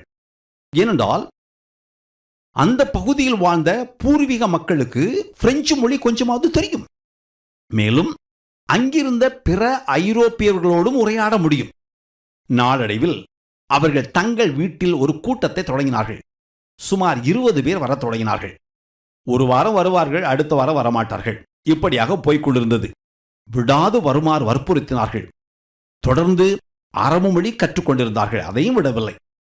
தங்களுடைய அரபு ஆசிரியர் துணையோடு அவர்கள் சில வசனங்களை அரபு மொழியில் மொழிபெயர்த்தார்கள். மொழிபெயர்த்த வசனங்களை அவர்கள் உள்ளூர் உணவகங்களுக்கு கொண்டு சென்று அங்கிருந்தவரிடம் கொடுத்து, நாங்கள் அரபு மொழி கற்க விரும்புகிறோம், இதில் என்ன எழுதியிருக்கிறது என்று வாசித்து சொல்ல முடியுமா என்று கேட்டார்கள். இதன் மூலம் 1, அங்கிருந்தவர்கள் வேத வசனங்களை படிக்கும்படி செய்தார்கள். 2, அவர்களும் அரபு மொழியை பயிற்சி செய்தார்கள். இது ஒருபுறம் நடக்க, இன்னொரு புறம் பிரெஞ்சு மொழி தெரிந்தவர்களுடன் அவர்கள் சரளமாக உரையாடினார்கள். ஆனால் இதில் ஒரு விசித்திரம் என்னவென்றால், அவர்கள் போன இடங்களிலெல்லாம் ஆண்களை மட்டுமே சந்திக்க முடிந்தது. அவர்கள் பெண்களை பார்க்கவோ சந்திக்கவோ பேசவோ இல்லை, பேச முடியவில்லை. வீட்டுக்கூட்டம் தொடர்ந்தது. ஆயினும் அவ்வப்போது தடைகள் ஏற்பட்டன. அவளுடைய வீடு பிரெஞ்சு பகுதியில் இருந்தது என்று ஏற்கனவே சொன்னேன். அந்த பகுதியில் இருந்த சில குறும்புக்கார பிரெஞ்சு வாலிபர்கள் அவளுடைய வீட்டுக்கூட்டத்தை சீர்குலைப்பதை வேடிக்கையாகவும் வாடிக்கையாகவும் கருதினார்கள். இன்னொரு புறம் அல்ஜீரியாவின் தட்பவெப்பநிலை அவர்களுக்கு மிகவும் கடுமையாக இருந்தது. அவர்கள் பாலைவனத்து வெயிலுக்கு பழக்கப்பட்டதே இல்லை. எத்தனை சிரமங்கள் தாக்குப்பிடிக்க வேண்டுமே. மூவரில் ஒருவரான லூசி லூயிஸ் இங்கிலாந்துக்கு திரும்பிச் செல்ல முடிவு செய்தார். லிலியாசும் பிளாஞ்சு மட்டுமே அல்ஜீரியாவில் தங்கினார்கள். இவர்கள் இருவருடைய உறவும் ஐக்கியமும் பல தசாப்தங்களாக நீடிக்கும் என்று அப்போது அவர்களுக்கு தெரியாது. ஆரம்ப ஆண்டுகளில் எதிர்மறையான பாதகமான சூழ்நிலையிலும் இருவருடைய நம்பிக்கையும் எதிர்பார்ப்பும் தாகமும் வேகமும் பாரமும் எந்த வகையிலும் குறையவில்லை, வற்றவில்லை, தணியவில்லை. அவர்கள் தளரவில்லை. எத்தனையோ காரியங்களும் நிகழ்ச்சிகளும் அவருடைய தாகத்தையும் பாரத்தையும் நம்பிக்கையும் சிதைத்திருக்க முடியும். அவர்கள் சோர்ந்து போயிருக்க முடியும். லூசி லூயிஸை போல் அவர்கள் நாட்டுக்கு திரும்பி போயிருக்க முடியும். கூட்டங்களும் நிகழ்ச்சிகளும் ஏற்பாடு செய்தபோது சில வேளைகளில் பலர் வரவில்லை. அந்த நேரங்களில் லில்லி தெருக்களுக்கு சென்று கூட்டத்துக்கு வருமாறு மக்களை அன்போடு அழைத்தார். கூட்டங்களுக்கு வந்தவர்களுக்கு அன்போடு விருந்து வருமாறினார். அரேபிய சிறுவர்களுக்கு இலவச உணவு கொடுத்து வரவேற்றார். இந்த கூட்டங்கள் நாளடைவில் வேதபாட வகுப்பாக மாறிற்று. கூட்டத்தில் கலந்து கொண்ட சில வாலிபர்கள் சில நேரங்களில் பிரச்சனையை ஏற்படுத்தினார்கள். லில்லி மளிகை கடை, பெட்டிக்கடை, டீக்கடை என கடைகடையாக ஏறி இறங்கினார். அரபு மொழியில் மொழிபெயர்த்து வைத்திருந்த வேத வசனங்களை கொடுத்து படிக்கச் சொன்னார். அக்கம் பக்கத்தில் இருந்த குடியிருப்புகளில் வீடு வீடாக சென்று மக்களை சந்தித்தார். மேற்கொண்டு என்ன செய்ய வேண்டுமென்றோ, எந்த போக்கில் பயணித்து நற்செய்தி அறிவிக்க வேண்டுமென்றோ அவருக்கு தெரியவில்லை. ஆனால் லில்லி தொடர்ந்து விதைத்தார். எல்லா வழிகளிலும் தேவனுடைய வார்த்தையை விதைத்துக் கொண்டே இருந்தார். இவ்வளவு பரபரப்பான வேலைகள் இருந்தபோதும் அவர் ஒவ்வொரு நாளும் தேவனோடு தனியாக 1 மணி நேரம் ஐக்கியம் கொள்வதற்கு தவறவே இல்லை. அவர் அதில் உறுதியாக இருந்தார். அவருடைய வீட்டுக்கு அருகே ஒரு சிறிய காடு இருந்தது. அவர் ஒவ்வொரு நாளும் அந்த காட்டுக்கு சென்று யாருடைய கண்ணிலும் படாமல் தனியாக அமர்ந்து வேதாகமத்தை வாசித்தார். அந்த நேரங்களில் காட்டில் இருந்த சின்ன சின்ன விஷயங்கள், சின்ன சின்ன விவரங்கள், சின்ன சின்ன காட்சிகள் மூலம் தேவனுடைய பேசுதலை அவர் கவனித்தார். இயல்பால் அவர் ஒரு கலைஞர், ஒரு ஓவியர். எனவே சின்ன சின்ன காரியங்களில் கூட அவர் தேவனுடைய அசைவை கவனித்தார். அவருடைய ஆரம்ப முயற்சிகள் வீணாகவில்லை. அகமத் என்பவர்தான் அவர்கள் நற்செய்தி அறிவித்ததின் விளைவாக கிறிஸ்தவராக மாறிய முதல் அரேபியர். அவர்கள் வீடு வீடாக சென்று விநியோகித்த சில துண்டு பிரசுரங்களையும் சில சிறு சுவடிகளையும் கையேடுகளையும் படித்தபின் அவர் கிறிஸ்தவரானார். பெரும் கொண்டாட்டத்தோடு ஒரு ஆற்றில் அகமதுக்கு அவர்கள் ஞானஸ்தானம் கொடுத்தார்கள். சில நாட்களுக்கு பிறகு அகமது அவருடைய வீட்டுக்கு ஓடோடி வந்தார். அவருடைய உடலிலும் உடையிலும் இரத்தம். அவர் கிறிஸ்தவரானதை கேள்விப்பட்ட பலர் சேர்ந்து அவரை தாக்கினார்கள். முதற் பலனுக்கு ஏற்பட்ட விளைவு. ஒரு இஸ்லாமிய நாட்டில் நற்செய்தி அறிவிக்கும் போது என்ன நடக்கும் என்பதை லில்லி முதல் முறையாக கண்கூடாக கண்டார். அகமது தன் உயிரை காப்பதற்காக துனிசியாவிற்கு தப்பி ஓடினார். அங்கு அல்ஜீரியாவில் இஸ்லாம் மக்களை அழுத்தமாகவும் ஆழமாகவும் இறுக்கி பிடித்திருந்தது அவர்களுக்கு தெளிவாக தெரிந்தது. மக்களுடைய வாழ்க்கையின் சட்டம், கல்வி, சமூகம், வீடு என எல்லா நிலைகளிலும் இஸ்லாம் ஊடுருவி பரவியிருந்தது. இஸ்லாம் மதம்தான் எல்லாவற்றையும் வரையறுத்தது. அவருடைய பண்டிகை நாட்கள், விரத நாட்கள், விடுமுறை நாட்கள் எல்லாவற்றையும் இஸ்லாம் மதமே நிர்ணயித்தது.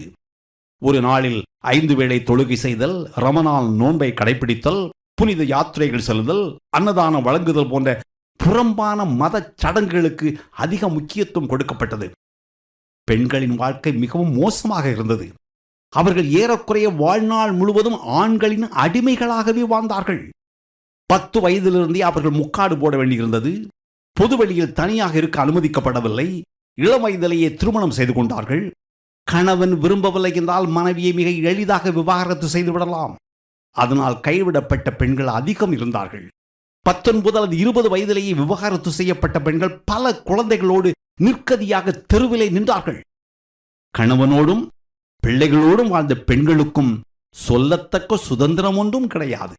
அவர்கள் வீட்டிற்கு வெளியே தனியாக வருவதற்கு அனுமதிக்கப்படவில்லை. இதுதான் அன்று அங்கு பெண்களின் பரிதாபமான நிலைமை. லில்லியோடும் பிளாஞ்சியோடும் இங்கிலாந்திலிருந்து ஹெலன் ஃப்ரீமேன் என்ற இன்னொரு அன்பான தோழி இணைந்து கொண்டார். போக போக இங்கிலாந்திலிருந்து இன்னும் சில பெண்கள் அவர்களோடு சேர்ந்து கொண்டார்கள். அவருடைய நற்செய்தி குழு இவ்வாறு விரிவடைந்தது. இதனால் லில்லி தான் அல்ஜீரியாவில் செய்ய நினைத்த, ஆனால் இதுவரை செய்யாத நற்செய்தி பணியை செய்ய புறப்பட்டார். அவருக்குள் ஒரு பெரிய ஏக்கம் இருந்தது. அந்த வைராக்கியம் அவருக்குள் எரிந்து கொண்டிருந்தது. ஆம், இயேசுவின் பெயரை இதுவரை ஒரு முறை கூட கேள்விப்பட்டிராத மலை கிராமங்களுக்கு, பாலைவனத்திற்கு, உள்நாட்டிற்கு நற்செய்தியை கொண்டு செல்ல வேண்டும் என்பதே அவருடைய ஏக்கம். இது சாதாரணமான சாதனை அல்ல. லிலியாசுக்கு அப்போது சுமார் 40 வயது இருக்கும். அது மிக மிக கடினமான பயணம். பாலைவனத்தில் தேசிய நெடுஞ்சாலை கிடையாது, பாதையே தெரியாது. வழிகாட்டிகளின் உதவியோடும் துணையோடும் தான் பாலைவனத்தில் பயணிக்க முடியும். வழிகாட்டிகள் பெரும்பாலும் குடிபோதையில் இருந்தார்கள். அவருடைய தயவு இல்லாமல் பாலைவனத்தில் ஒரு அடி கூட எடுத்து வைக்க முடியாது. இவர்களை நம்பித்தான் பயணம். சில இடங்களில் எப்போதாவது ரயிலில் பயணித்தார்கள். பெரும்பாலும் பாலைவனத்தில் ஒட்டகத்துத்தான் பயணிக்க வேண்டும். பாலைவனத்தில் மணல் புயல் வீசும், சுட்டரிக்கும் வெயில் வாட்டி வதைக்கும், கொண்டு செல்லும் உணவுப் பொருட்கள் வழியிலே தீர்ந்துவிடும், பற்றாக்குறையை சமாளிக்க வேண்டும். அருகில் இருக்கும் ஒரு கிராமத்துக்கு போய் சேரும் வரை ஒன்றும் செய்ய முடியாது. அவருடைய பயணம் எப்படி இருந்திருக்கும் என்பதை உங்களுடைய கற்பனைக்கு நான் விட்டுவிடுகிறேன். அவர்கள் இங்கிலாந்தில் வாழ்ந்த வாழ்க்கையையும் அனுபவித்த வசதிகளையும் பழகியிருந்த பழக்கங்களையும் இப்போது வாழ்க்கையையும் வசதிகளையும் பழக்கத்தையும் ஒரு நிமிடம் உங்கள் கண்முன் நிறுத்துங்கள். பாலைவன பயணத்தின் போது இரவில் திறந்த வெளியில் திறந்த வானத்தின் கீழ் நட்சத்திரங்களை பார்த்து கொண்டே உறங்கினார்கள். சென்ற இடமெல்லாம் லிலியாஸ் அழகை பார்த்தார். பாலைவனத்தின் காட்சிகளை அப்படியே வரைந்தார். வீசும் மணல் புயலையும், சுட்டரிக்கும் வெயிலையும், ஒட்டக பயணத்தையும், மலை கிராமங்களையும், உள்ளூர் மக்களையும் அவர் ரசித்தார், அழகை வரைந்தார். இவைகளையெல்லாம் அவர் வேறு யாருக்காகவும் செய்யவில்லை, தனக்காகவே செய்தார். தன் நாட்குறிப்பில் இவைகளை வரைந்துள்ளார். அவர் தான் ரசித்த, அனுபவித்த, தன்னை கவர்ந்த அழகை ஓவியங்களாக வரைந்தார். தொலைதூர கிராமங்களுக்கு சென்று நான் என்ன செய்யப் போகிறேன் எனக்கு தெரியாது. என் ஒவ்வொரு நடையையும் தேவன் நடத்துகிறார் என்றும் நடத்துவார் என்றும் நான் உறுதியாக நம்புகிறேன். அவர் வழிகாட்டுகிறார், அவர் வழிகாட்டுவார், வழிநடத்துவார் என்று எனக்கு தெரியும் என்று அவர் பின்னர் எழுதினார். அவர்கள் ஒரு கிராமத்திற்கு சென்றார்கள். ஒருவர் லில்லியிடம் உனக்கு என்ன வேண்டும் என்று கேட்டார். உடனே லில்லி, நான் அரேபியர்களை, அல்ஜீரியர்களை நேசிக்கிறேன், நான் உங்களுடன் பேச வந்திருக்கிறேன் என்று பதிலளித்தார். அவர்கள் ஆச்சரியத்தோடு பார்த்தார்கள். அவர்கள் லில்லியை உள்ளே அழைத்துக் கொண்டு போனார்கள். லில்லி தான் கையோடு கொண்டு போயிருந்த சில பட புத்தகங்களை பயன்படுத்தி அவர்களோடு நற்செய்தியை பகிர்ந்து கொண்டார். அந்த நாட்களில் மக்கள் புத்தகங்களையும் தாள்களையும் கையேடுகளையும் துண்டு பிரசுரங்களையும் விரும்பினார்கள். ஏனென்றால் அது அன்று மிகவும் அரிதான ஒன்று. அல்ஜீரியர்களுக்கு அன்று இன்னொரு அரிய காரியம் வெள்ளைக்காரர்கள்.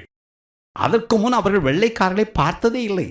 எனவே குழந்தைகளும் பெண்களும் அவர்களை தொட்டு பார்த்தார்கள், அவருடைய முடியை இழுத்து பார்த்தார்கள், அவருடைய ஆடையை விசித்திரமாக பார்த்தார்கள். சில இடங்களில் பெண்கள் லிலியாசையும் பிளாஞ்சியும் சுற்றி கூடி நின்று, நீங்கள் இஸ்லாத்திற்கு வாருங்கள், நீங்கள் இஸ்லாத்திற்கு மாறுங்கள் என்று கெஞ்சினார்கள். அவர்கள் முகமதுவை நம்பவில்லை என்று அறிந்து அதிர்ச்சி அடைந்தார்கள். லில்லியும் பிளாஞ்சும் சென்ற இடமெங்கும் நற்செய்தி அறிவித்தார்கள். எல்லா இடங்களிலும் நற்செய்தி விதை விதைத்தார்கள். தேவன் இதை ஒரு நாள் விளையச் செய்வார் என்று அவர்கள் உறுதியாக நம்பினார்கள். லிலியாஸ் தொலைநோக்கு பார்வையுடையவர், தூர பார்வையுடையவர்.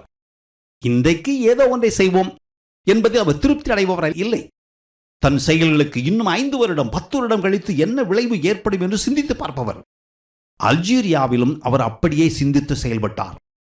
அவர்கள் அப்போது பிரெஞ்சு குடியிருப்பில் ஒரு வாடகை வீட்டில் குடியிருந்தார்கள். ஆனால் அல்ஜீரியர்களுக்கு நற்செய்தி அறிவிப்பதற்காக எப்படியாவது பழைய நகரமாகிய காஸ்பாவில் உள்ளூர் வாசிகளின் குடியிருப்பில் வாழ வேண்டும் என்பதே அவர்களுடைய கனவு. 5 ஆண்டுகளுக்கு பிறகு 1893 நம்பர் 2 டூ கிராசன்ட் என்ற 300 ஆண்டுகள் பழமையான கோட்டை போன்ற ஒரு பெரிய வீட்டை கண்டுபிடித்து அதை விலைக்கு வாங்கினார்கள். அதில் மொத்தம் 28 அறைகள் இருந்தன. அதில் 25 அறைகள் வாழ தகுதியான நிலைமையில் இருந்தன. பிரெஞ்சு குடியிலிருந்து வெளியேறி அவர்கள் அவர்களுடைய கனவு பகுதியில் குடியேறினார்கள். அந்த கோட்டை அரேபியர்கள் வாழ்ந்த குடிசைகளின் அருகே இருந்தது. இதுதான் அவர்கள் வாழ விரும்பிய இடம். அன்று இந்த இடத்தில் ஐரோப்பியர்கள் வாழவில்லை. எனவே இவர்கள் அங்கு வாழ்வது அங்கிருந்த அரேபியர்களுக்கு நன்றாக தெரியும். இந்த கோட்டையே அவருடைய ஊழியத்தின் அடித்தளமாகவும் பல ஆண்டுகளுக்கு தலைமையிடமாகவும் மாறிற்று. உள்ளூர் அரேபியர்களை அணுகுவதற்கு இது பேருதவியாக அமைந்தது. இங்குதான் சந்தைகளில் வேலை செய்தவர்களுக்கும் சிறுவர்களுக்கும் ஞாயிறு வகுப்புகள் நடத்தப்பட்டன. இதுதான் அவருடைய முதல் பயிற்சி கூடமாக மாறிற்று. குழந்தைகள், பெண்கள், ஆண்கள் என எல்லாருடைய தொடர்பையும் அவர்கள் ஏற்படுத்தினார்கள்.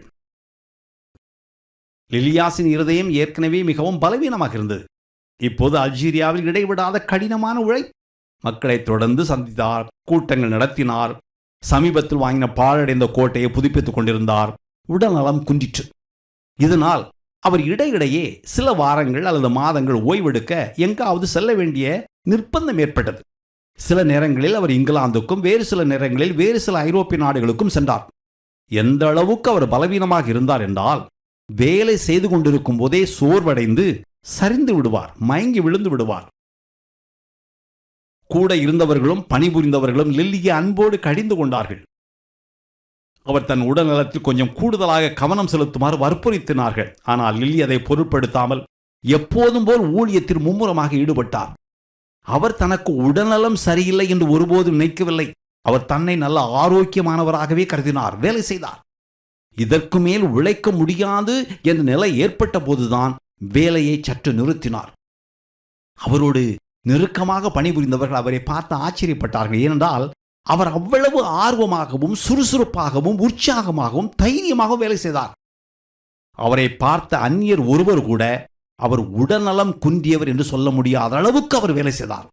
ஆயினும் வேலை செய்து கொண்டிருந்த போதே பல வேளைகளில் மயங்கி சரிந்து விடுவார். எனவே அவருக்கு ஓய்வு தேவைப்பட்டது. ஓய்வு காலங்களையும் அவர் பயன்படுத்தினார். 1, கொஞ்சம் உடல்நலம் தேறினார். 2, அந்த நேரத்தில் தேவனோடு தன்னந்தனியாக இருக்கவும் அவரிடமிருந்து கற்றுக்கொள்ளவும் எப்படியாவது 2 வாரங்கள் எடுத்துக்கொண்டார். 3, தன்னையும் தன் பணிவிடையையும் சீர்தூக்கி பார்க்கவும் சிலரை சந்தித்து அல்ஜீரியாவில் நடப்பதை விவரித்து சொல்லவும் பயன்படுத்தினார். அவர் ஓய்வுக்காக இங்கிலாந்துக்கு அல்லது ஐரோப்பாவுக்கு சென்றபோது அவ்வப்போது மாநாடுகளில் கலந்து கொண்டு வட ஆப்பிரிக்காவில் என்ன நடக்கிறது என்பதை பற்றி மக்களிடம் எடுத்துரைத்தார். அதனால் கிளர்ந்தெழுந்த சிலர் அல்ஜீரியாவில் ஊழியத்துக்காக தங்களை ஒப்புக் கொடுத்தார்கள். பின்னர் அவர்களோடு வந்து சேர்ந்து கொண்டார்கள். இவ்வாறு 2-3 மாத ஓய்வுக்கு பிறகு அவர் புத்துயிர் பெற்று மீண்டும் அல்ஜீரியாவுக்கு திரும்பினார். அதே வேகத்தோடும் அதே வைராக்கியத்தோடும் அவர் தன் பணியை தொடர்ந்தார். லிலியாஸ் பாலைவனத்தை நேசித்தார். மக்கள் பொதுவாக பசுஞ்சோலைகளையும் கடற்கரைகளையும் பூங்காக்களையும் நேசிப்பார்கள். இவரோ சுடுமணல் நிறைந்த, அனல் காற்று வீசுகிற, ஒதுங்குவதற்கு நிழல் கூட இல்லாத சுட்டரிக்கும் வெயிலடிக்கும் பாலைவனத்தை நேசித்தார். இந்த கடுமையான பாலைவன பயணங்களால் பிறர் மனமடிவடைவார்கள், தொய்ந்து போவார்கள். ஆனால் லிலியாஸ் புத்துயிர் பெற்றார். அவர் இந்த பாலைவனத்தை பற்றி, ஓ பாலைவனம், அமர்ந்திருக்கும் பாலைவனம், ஓய்ந்திருக்கும் பாலைவனம் எத்தனை அழகு! எல்லாவற்றின் மேலும் எல்லாவற்றின் ஊடாகவும் அசைவாடும் அமைதி தேவனால் நிறைந்திருக்கிறது. தேவன் தம் மக்களுக்கு தம் வழிகளை கற்பிக்க அவர்களை வனாந்தரத்திற்கு அழைத்துச் சென்றது ஆச்சரியமில்லை. அரபிய குடியிருப்பின் கூட்ட நெரிசலிலிருந்தும் ஆரவாரத்திலிருந்தும் அமர்க்களத்திலிருந்தும் விலகி பாலைவனத்தில் அமர்ந்திருப்பது எத்தனை இன்பம் என்று எழுதினார். அவர் அமர்ந்திருப்பதையும் வெப்பத்தையும் விரும்பினார். அரேபியர்கள் கூட பாலைவனம் ஒரு பயங்கரமான ஆபத்தான இடம் என்று ஒப்புக்கொள்வார்கள். அவர்கள் கூட பாலைவனத்தின் கடுமையை கண்டு பயந்தார்கள். நீ சாக வேண்டும் என்று எழுதியிருந்தால் இங்குதான் சாவாய் என்று அவர்கள் அடிக்கடி சொல்வார்கள். அவருடைய பாலைவன பயணங்கள் சவால்களும் சிக்கல்களும் சிரமங்களும் நிறைந்தவை. இருவரும் அடிக்கடி காய்ச்சலால் அவதிப்பட்டார்கள். திறந்த வெளியில் நட்சத்திரங்களை பார்த்து கொண்டே உறங்கினார்கள். சூடான கலங்கிய சேற்றுநீரை குடிக்க வேண்டும். சாப்பாடு தீர்ந்து போகும். பசியோடு பயணிக்க வேண்டும். சென்ற இடங்களெல்லாம் கிராமவாசிகளை அவர்கள் எப்போதும் மனமும் வந்து வரவேற்கவில்லை, விருந்தோமல் செய்யவில்லை, ஏற்றுக்கொள்ளவில்லை. சில நேரங்களில் சில கிராமங்களில் மக்கள் கத்தி கூச்சலிட்டு அவர்களை கிராமத்தை விட்டு விரட்டினார்கள். வேறு சில கிராமங்களில் நீங்கள் வெள்ளையாக இருக்கலாம், ஆனால் எங்கள் இருதயம் ஏற்கனவே வெள்ளையாக இருக்கிறது என்று மக்கள் கூக்குரலிட்டார்கள். இன்னும் சில கிராமத்தார், நாங்கள் முகமதுவின் சாட்சி, நீங்கள் எங்களுக்கு யார்? நீங்கள் ஒருபோதும் நோன்பை கடைபிடிப்பதில்லை, நீங்கள் பிரார்த்தனை செய்வதில்லை, பரலோகத்திற்கான பாதை எங்களுக்கு தெரியும், உங்களுடைய புதிய பாதை எங்களுக்கு தேவையில்லை என்று கூச்சலிட்டார்கள். இவைகளோடு கூட கிராமங்களின் நிலைமையை பற்றி சொல்லவே வேண்டாம். கடுமையான வறுமை, திருவங்கும் நாய்கள், சொல்ல முடியாத அழுக்கு, துர்நாற்றம், கிழிந்த கந்தைகளோடு குழந்தைகள், கத்தி கூச்சலிடும் சிறார்கள். இதுதான் அன்றைய அல்ஜீரிய கிராமம். இவைகளையெல்லாம் பார்த்த பிறகு ஆண்டவராய் இயேசு கலிலியாவில் கிராமம் கிராமமாக பயணம் செய்தபோது எப்படி இருந்திருக்கும் என்பதை நான் இப்போது கொஞ்சம் புரிந்து கொள்கிறேன் என்று லிலியாஸ் தன் நாட்குறிப்பில் எழுதினார். ஒரு முறை ஒரு பயணத்தின் போது உணவுப் பொருட்கள் தீர்ந்து போனதால் அவருடைய வழிகாட்டி அப்துல்லா மட்டும் பக்கத்தில் இருந்த கிராமத்துக்கு சென்று ஒரு கொழுத்த வெள்ளை கோழியை வாங்கி கொண்டு பெருமிதத்தோடு திரும்பி வந்தார். அவர் அந்த கோழியின் கால்களை ஒட்டகத்தின் மேல் இந்த சேன பையோடு சேர்த்து கட்ட முயன்றார். அந்த கோழி உயிர் போவது போல் வேதனையோடு கத்தியது. அதன் அலறலை பிளாஞ்சால் சகிக்க முடியவில்லை. கோழி தன் கதறலை நிறுத்தவும் இல்லை. எனவே பிளாஞ்ச், அப்துல்லா நிறுத்த வேண்டாம் என்றார். அப்துல்லா கோழியை அவிழ்த்தார். அந்த பயணம் முழுவதும் பிளாஞ்ச் கோழியை மடியில் வைக்க முடிவு செய்தார். ஆம், பிளாஞ்ச் ஒட்டகத்தில் அமர்ந்து பயணித்த போது கோழி அவருடைய மடியில் உட்கார்ந்து பயணித்தது.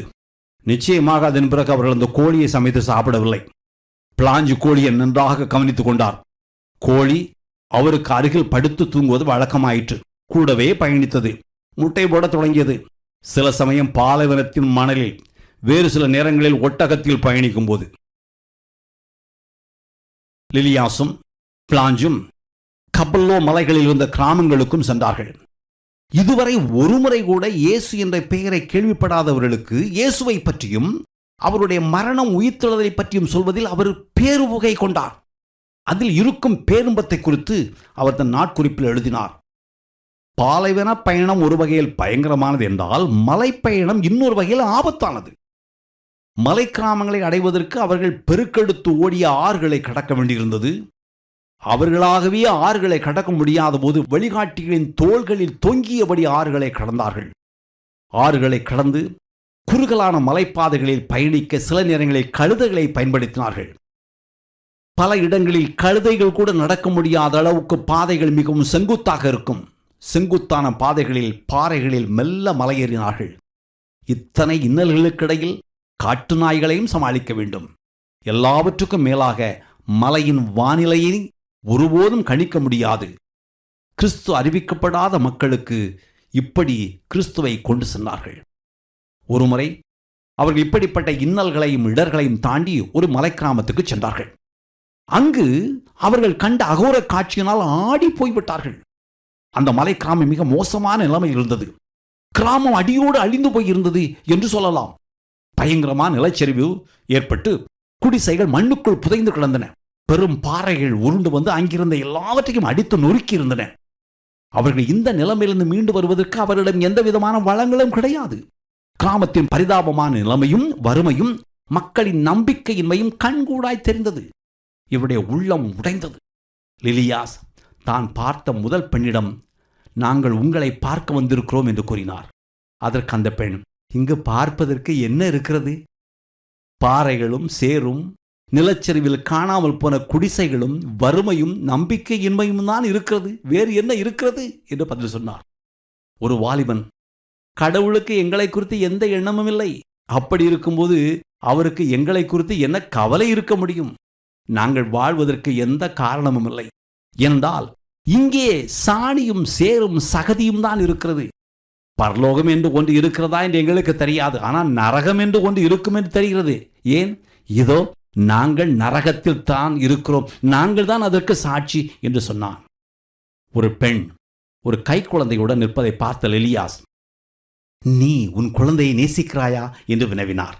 அதற்கு அந்த பெண், ஆம், நான் என் குழந்தையை மிகவும் அதிகமாக நேசிக்கிறேன். நான் விதவை, என் மகள் எனக்கு என் கண்கள் போன்றவள் என்றாள். உடனே எலியாஸ், நீ உன் மகளை நேசிப்பது போலவே தேவனும் உங்களை நேசிக்கிறார். இன்னும் சொல்லப்போனால் நீ உன் மகளை நேசிப்பதை விட தேவன் உன்னை அதிகமாக நேசிக்கிறார்.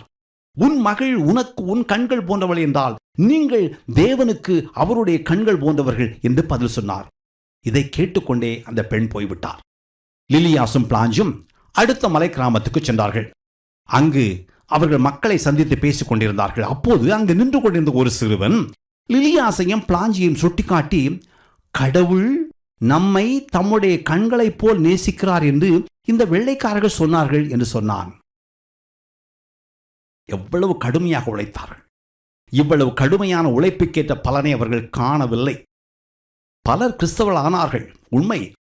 அவர்கள் பட்ட பிரயாசம் பெரிது. கிறிஸ்துவை ஏற்றுக்கொண்டவர்கள் சித்திரவதைக்குள்ளானார்கள். அவர்கள் சந்தித்த சவால்கள் அதிகம். குறிப்பாக ரமலான் மாதத்தில் ஒருவன் நோன்பு இருக்கவில்லை என்றால் அவன் தன் நிலைப்பாட்டை ஊராருக்கு பறைசாற்றுகிறான் என்று பொருள். ஒருவன் திருவிருந்தில் பங்கு பெறும்போது, அதாவது அப்பத்தில் புசித்து திராட்சரசத்தை பருகும்போது, அவன் தான் ஒரு கிறிஸ்தவன் என்று அறிவிக்கிறான் என்பதை மக்கள் புரிந்து கொண்டார்கள். பந்தியில் பங்கு பெறுவது ரமலான் நோன்பை மீறுவதாக கருதப்பட்டது. இந்த எளிமையான கிறிஸ்தவ ஒழுங்குமுறை இஸ்லாமிய நாட்டுக்கு எதிரான செயலாகவும் கிறிஸ்தவ விசுவாசத்தின் பிரகடனமாகவும் கருதப்பட்டது. எனவே புதிய விசுவாசிகள் தடுமாறினார்கள், இடறினார்கள். புதிய விசுவாசிகளை விசுவாசத்தை நிலைநிறுத்த உறுதிப்படுத்த லிலியாசும் அவருடைய குழுவினரும் மிகவும் கடினமாக முயன்றார்கள். குறிப்பாக ரமலான் மாதத்தின் போது திருவிருந்து என்று பகிரங்கமாக நடத்தாமல் காஃபி டைம் என்று மாற்றி அப்பம் விட்டார்கள். ஆனாலும் எல்லாம் சுமூகமாக செல்லவில்லை. ஒரு முறை ஒரு புதிய விசுவாசி, ஒரு இளம்பெண் லிலியாசிடம், உங்களுக்கு ஏன் இந்த விஷயங்கள் புரிவதில்லை அல்லது புரியவில்லையா? நாங்கள் ரமலான் நோன்பை முறித்தால் பொதுமக்கள் எங்களை அவமானப்படுத்துவார்கள். யாரும் எங்களுக்கு வீடு தரமாட்டார்கள்.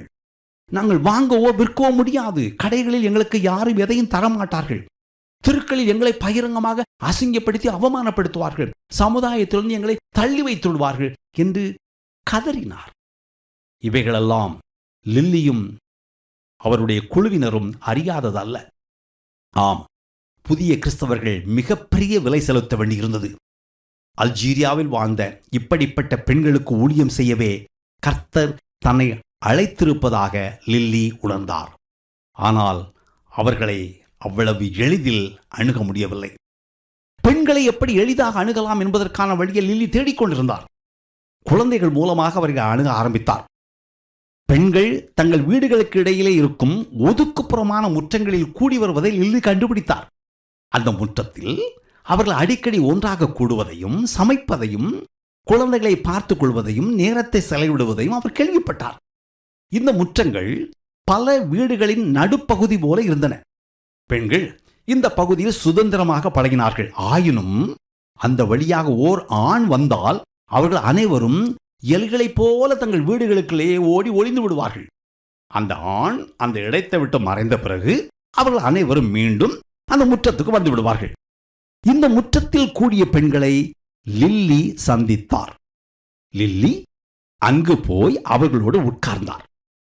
அல்ஜீரியர்களின் மிக முக்கியமான உணவாகிய கூஸ்கஸை கிளறவும் அதற்கு தேவையான காய்கறிகளை வெட்டவும் உரிக்கவும் இவர் கற்றுக்கொண்டார். பெண்கள் சமைத்தபோது அவர்களுடைய குழந்தைகளை கவனித்துக் கொண்டார். நாளடைவில் இப்படிப்பட்ட அற்புதமான குடும்ப சூழலில் அவர் இந்த பெண்களுக்கு இயேசுவை பற்றி கூறினார். லிலியா சொன்ன எல்லாவற்றையும் உன்னிப்பாக கேட்டு அவர்கள் விசுவாசித்தார்கள். ஆனால் தாங்கள் ஒரு மாபெரும் நற்செய்தியை கேட்டுக்கொண்டிருக்கிறோம் என்ற புரிதல் அவர்களுக்கு இல்லவே இல்லை. லில்லி சொல்வதையெல்லாம் கேட்டபின், ஆம், இயேசு. ஆனாலும் இயேசுவும் முகமதுவும் தான் கடவுளை சென்றடைவதற்கான வழி என்று சொன்னார்கள். இயேசுவின் மரணத்தை அவர்களால் கடுகளவும் புரிந்து கொள்ள முடியவில்லை. அவர்களை பொறுத்தவரை இயேசுவின் மரணம் தேவையற்றது. ஏனென்றால் பாவத்துக்கு பரிகாரமாக இயேசு மரித்தார் என்று சொன்னால் அது அவர்களுக்கு புரியாது. அவர்களை பொறுத்தவரை நோன்பை கடைபிடிக்காததும், பாரம்பரியங்களை பின்பற்றாததும், சடங்குகளை சரியாக செய்யாததும் தான் பாவம். பாவம் இருதயம் சம்பந்தப்பட்ட அல்லது தேவனுடனான உறவு சம்பந்தப்பட்ட ஆழமான ஒன்று என்ற உணர்வு அவர்களுக்கு கிடையாது. எனவே இயேசுவின் மரணம், உயிர்த்தெழுதல் ஆகியவளை புரிந்து கொள்ள அவர்கள் கஷ்டப்பட்டார்கள். லில்லி ஒரு முறை தேவன் தம்முடைய ஒரே பேரான குமாரனை விசுவாசிக்கவன் எவனோ அவன் கெட்டுப்போகாமல் நித்திய ஜீவனை அடையும்படிக்கு அவரை தந்தருளி இவ்வளவாய் உலகத்தில் அன்பு கூர்ந்தார் என்று யோவான் 3:16 காட்டிய போது ஒரு பெண், இது தப்பு, இது தப்பு, இல்ல இல்ல இல்ல இல்ல இல்ல, கடவுள் உலகத்தை நேசிக்கல, அவர் ஆண்களை மட்டும்தான் நேசிக்கிறார், அவர் பெண்களை நேசிக்கவில்லை என்று பதில் சொன்னார். லிலியாஸ் ஒரு கடினமான காங்கிரீட் சுவரில் மோதியது போல் உணர்ந்தார். ஒரு நாள் லிலியாஸ் ஒரு சந்து வழியாக நடந்து போய் கொண்டிருந்த போது யாரோ ஒருவர் தன்னை மெல்லிய குரலில் கூப்பிடுவது போல் உணர்ந்து திரும்பி பார்த்தார். அருகில் இருந்த வீட்டின் சாளரத்தில் ஒருவருடைய கழுத்தில் ஒரு வண்ண துணி தொங்கிக் கொண்டிருப்பது தெரிந்தது.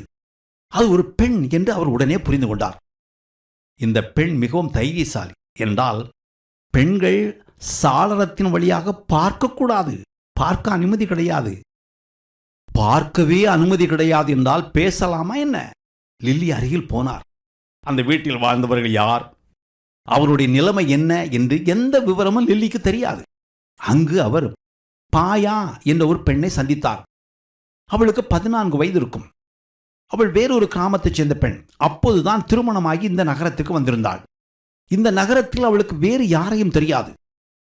அவளுடைய உறவினர்கள், நண்பர்கள் எல்லாரும் அவளுடைய சொந்த ஊரில் இருந்தார்கள். இந்த பெண் வெள்ளைக்காரர்களையும் அவளுடைய செய்தியையும் பற்றி கேள்விப்பட்டிருந்தாள். அவள் தான் கேள்விப்பட்ட இயேசுவின் செய்தியை நேசித்தாள், அதை வாஞ்சித்தாள்.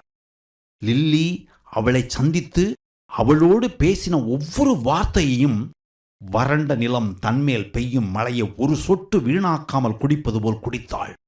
வேத வசனங்களை மிக விரைவில் மனப்பாடம் செய்தாள். தேவனுடைய குமாரன் என்னை நேசித்தார், எனக்காக தம்மை தாமே ஒப்புக் கொடுத்தார், இதோ உலகத்தின் முடிவு பரியந்தம் நான் உங்களுடனே இருக்கிறேன், அவர் விரைவில் மீண்டும் வருவார் என்று வசனங்களை மனப்பாடம் செய்தாள். மனப்பாடம் செய்த வசனங்களை அவள் மீண்டும் மீண்டும் தனக்குத்தானே சொல்லிக் கொண்டாள். பாயா மிகவும் பிரகாசமான இளம்பெண். அவள் காரியங்களை மிக எளிதாகவும் விரைவாகவும் புரிந்து கொண்டாள். அவளுக்கு எழுத படிக்க தெரியும். அந்த காலத்தில் இது மிகவும் அசாதாரணம். அவளுடைய எளிமையான விசுவாசமும் தெளிவான புரிதலும் லிலியாசுக்கும் அவருடைய குழுவினருக்கும் பெரிய ஊக்கமாக இருந்தது. ஆனால் பாயா பிரசவத்தின் போது இறந்துவிட்டார். அப்போது அவளுக்கு வயது 16. அல்ஜீரியாவில் கிறிஸ்தவனாக வாழ்வது மிகவும் கடினம் என்பதால் ஒருவேளை தேவன் அவள் மேல் இறங்கி அவளை எடுத்துக்கொண்டாரோ, இதுவும் அவருடைய இரக்கமே என்று லிலியாஸ் தன் நாட்குறிப்பில் எழுதினார். இந்த நேரத்தில் அவர்கள் புதிய விசுவாசிகளுக்கு ஏற்பட்ட விசித்திரமான நிலைமையை கண்டு கலங்கினார்கள், கதறினார்கள். புதிய விசுவாசிகள் திடீரென்று காணாமல் போனார்கள், அல்லது கிறிஸ்துவை விசுவாசித்து ஏற்றுக்கொண்ட அடுத்த நாளை விசுவாசத்தை மறுதளித்தார்கள், அல்லது இவர்களை சந்திக்க மறுத்தார்கள், அல்லது இவர்களை கண்டதும் ஓடினார்கள். பயமா, அது வெறுப்பா, என்ன நடக்கிறது என்று அவர்களுக்கு புரியவில்லை. புரியாத புதிர்.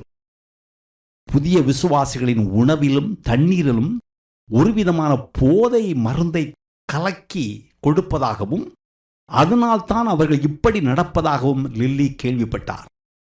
அந்த போதை மருந்து ஒருவிதமான மருட்சியையும் மயக்கத்தையும் மாய தோற்றத்தையும் உருவாக்கியது. அவர்களுடைய புலன்களின் இயல்பான திறன்களை மழுங்கடித்தது. அவர்கள் தங்கள் கட்டுப்பாட்டை இழந்து பிறருடைய கட்டுப்பாட்டிற்கு உள்ளானார்கள். பிறர் ஆட்டுவிக்கும் பொம்மைகளானார்கள். புதிய விசுவாசிகளுக்கு அவருடைய குடும்பத்தாரே இந்த போதை மருந்தை கொடுத்தார்கள். போதை மருந்தை கொடுத்து அவர்களை பயங்கரமான காரியங்களை செய்யவோ அல்லது அவருடைய விசுவாசத்தை மறுதளிக்கவோ அல்லது கிறிஸ்தவர்களை சந்திக்கவோ கூடாது என்று வற்புறுத்தினார்கள், பயமுறுத்தினார்கள், கட்டாயப்படுத்தினார்கள். லெலியாஸால் இதை புரிந்து கொள்ள முடியவில்லை. உண்மையாகவே என்ன நடந்தது என்பதை பற்றி லெலியாஸ் விரிவாக எழுதவில்லை. ஆனால் லெலியாசும் அவருடைய குழுவினரும் இதை எப்படி எதிர்கொண்டார்கள் என்பதையும், இந்த தொடர்ச்சியான ஆவிக்குரிய போராட்டத்தை பற்றிய தன் உணர்வையும் அவர் எழுதியிருக்கிறார். இந்த கொடுமையின் கடுமையையும் தாங்கொணா வேதனையையும் வலியையும் அவர் தன் நாட்குறிப்பில் எழுதுகிறார். எதிரி தங்களுக்கு மிக அருகில் இருப்பது போலவே அவர்கள் உணர்ந்தார்கள். விடுதலைக்காகவும் திறந்த வானத்துக்காகவும் கதறிய போதும் வானம் இரும்பை போல் அடைபட்டிருப்பதாக தான் உணர்ந்ததாகவும் எழுதினார். கர்த்தர் வேலை செய்யவில்லையா? எங்கள் வேலையில் தேவன் ஏன் வேலை செய்யவில்லை? ஏன் இதை தடுக்கவில்லை? இந்த புதிய விசுவாசிகள் இவ்வளவு சீக்கிரத்தில் ஏன் இடறுகிறார்கள், தடுமாறுகிறார்கள் என்று கதறினார். ஆயினும் லெல்லி ஊழியத்தை ஒருபோது நிறுத்தவில்லை. தளராது பிடிவாதமாக அவர் தொடர்ந்தார். மக்களை சந்திப்பதற்கு அவர் புதிய ஆக்கப்பூர்வமான வழிகளை உருவாக்கி கொண்டே இருந்தார். அவர் தன் தொலைநோக்கு பார்வையிலிருந்து விலகவில்லை. தையல் வகுப்புகள், ஆங்கில வகுப்புகள் நடத்தினார்கள். பெண்களுக்கு தனியாக அடிப்படை கல்வி அறிவு வகுப்புகள் நடத்தினார்கள். எழுத படிக்க கற்றுக் கொடுத்தால் அவர்களுடைய பொது அறிவும் வளரும். அவர்கள் தானாகவே வேதாகமத்தையும் வாசிக்க முடியும் என்பது அவர்களுடைய எதிர்பார்ப்பு. கொஞ்சம் கற்ற மூத்த பையன்கள் இளைய பையன்களுக்கு கற்பிக்குமாறு அவர்கள் தங்கள் பாடத்திட்டங்களை வகுத்தார்கள். அவிசுவாசிகளின் எதிர்ப்பு ஒருபுறம் என்றால், சில நேரங்களில் விசுவாசிகளின் இரட்ட வாழ்க்கையை கண்டு அவர் சோர்வடைந்தார். சில ஆண்டுகளாக, இன்னும் சிலர் சில தசாப்தங்களாக அவர்களோடு சேர்ந்து வாழ்ந்த போதும் சில விசுவாசிகள் இரட்டை வேடம் போட்டு வாழ்ந்ததைக் கண்டு மனமடிந்தார். சிலருக்கு 2 மனைவிகள், இன்னும் சிலர் பலவிதமான பாவங்களிலே தொடர்ந்து வாழ்ந்தார்கள்.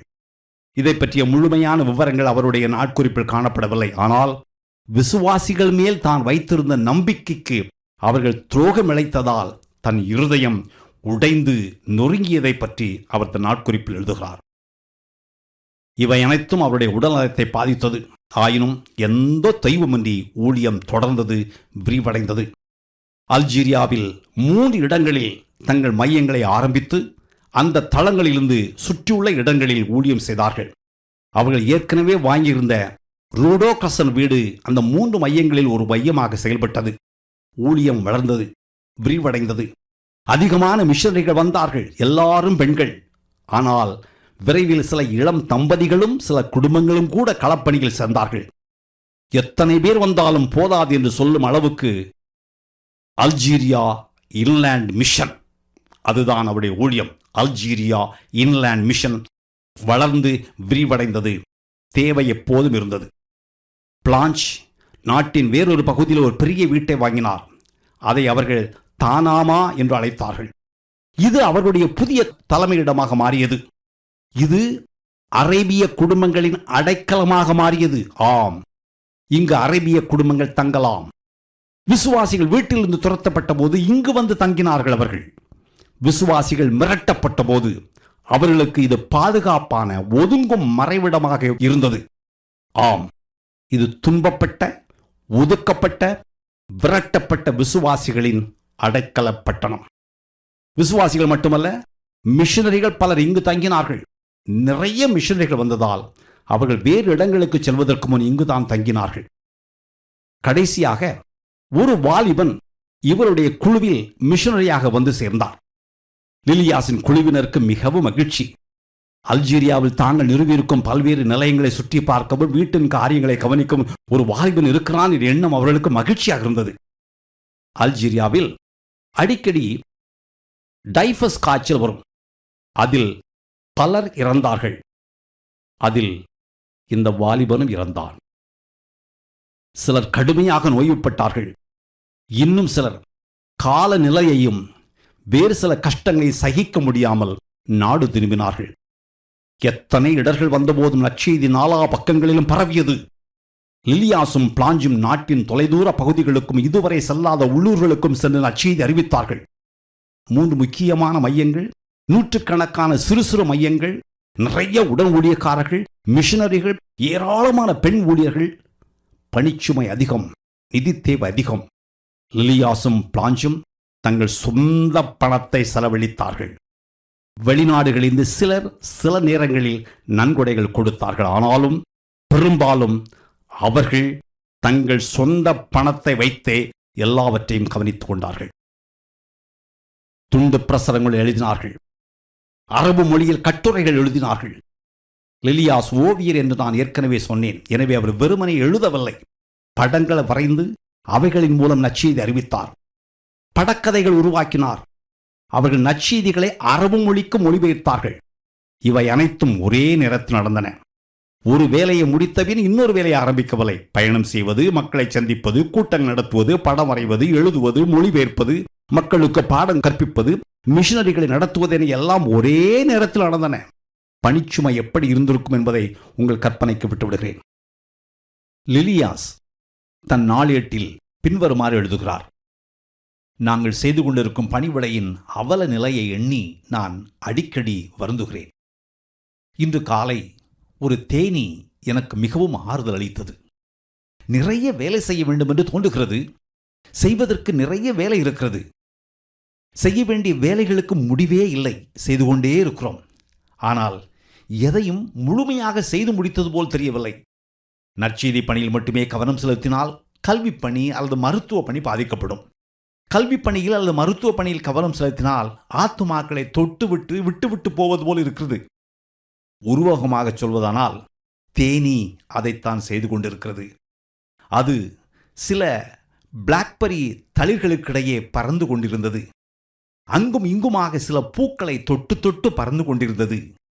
ஒவ்வொரு தளிரையும் தொடும்போது தேனீ தன்னை அறியாமலே ஒவ்வொரு தொடுதலிலும் உயிரை பரிமாறுகிறது.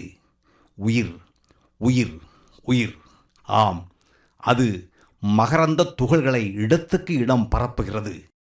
தங்களுடைய தொடுதலினால் அங்கு வசந்தம் பிறக்கும் என்று அந்த தேனீக்கு தெரியாது. தெரிந்தாலும் வசந்தத்தை அந்த தேனீ பார்க்குமா என்றும் தெரியாது. அது தான் காணாத வசந்தத்துக்காக வேலை செய்கிறது. நாமும் தேனீக்களைப் போல உயிர்களை உருவாக்கும் திறன் கொண்ட மிகையூட்டிகளாக இருக்க வேண்டும் என்பதை மட்டும் நாம் பார்க்க வேண்டும். தேவனும் அவருடைய நித்தியமும் தான் வேலையை செய்யும். ஆனாலும் அலைந்து திரியும், மேலீடாக தொட்டு தொட்டு ஓடுகிற, ஒரு பொருளிலிருந்து இன்னொரு பொருளுக்கு பறந்து செல்கிற தேனீக்கள் தேவனுக்கு தேவை என்று எழுதுகிறார். அவருடைய குழுவில் அலி என்ற ஒரு அரேபியர் இருந்தார். அவர் ஒரு நாள் சில தொலைதூர கிராமங்களுக்கு மலைகளில் பயணம் செய்து கொண்டிருந்தார். போகும் வழியில் அவர் இன்னொரு அரேபியரை சந்தித்தார்.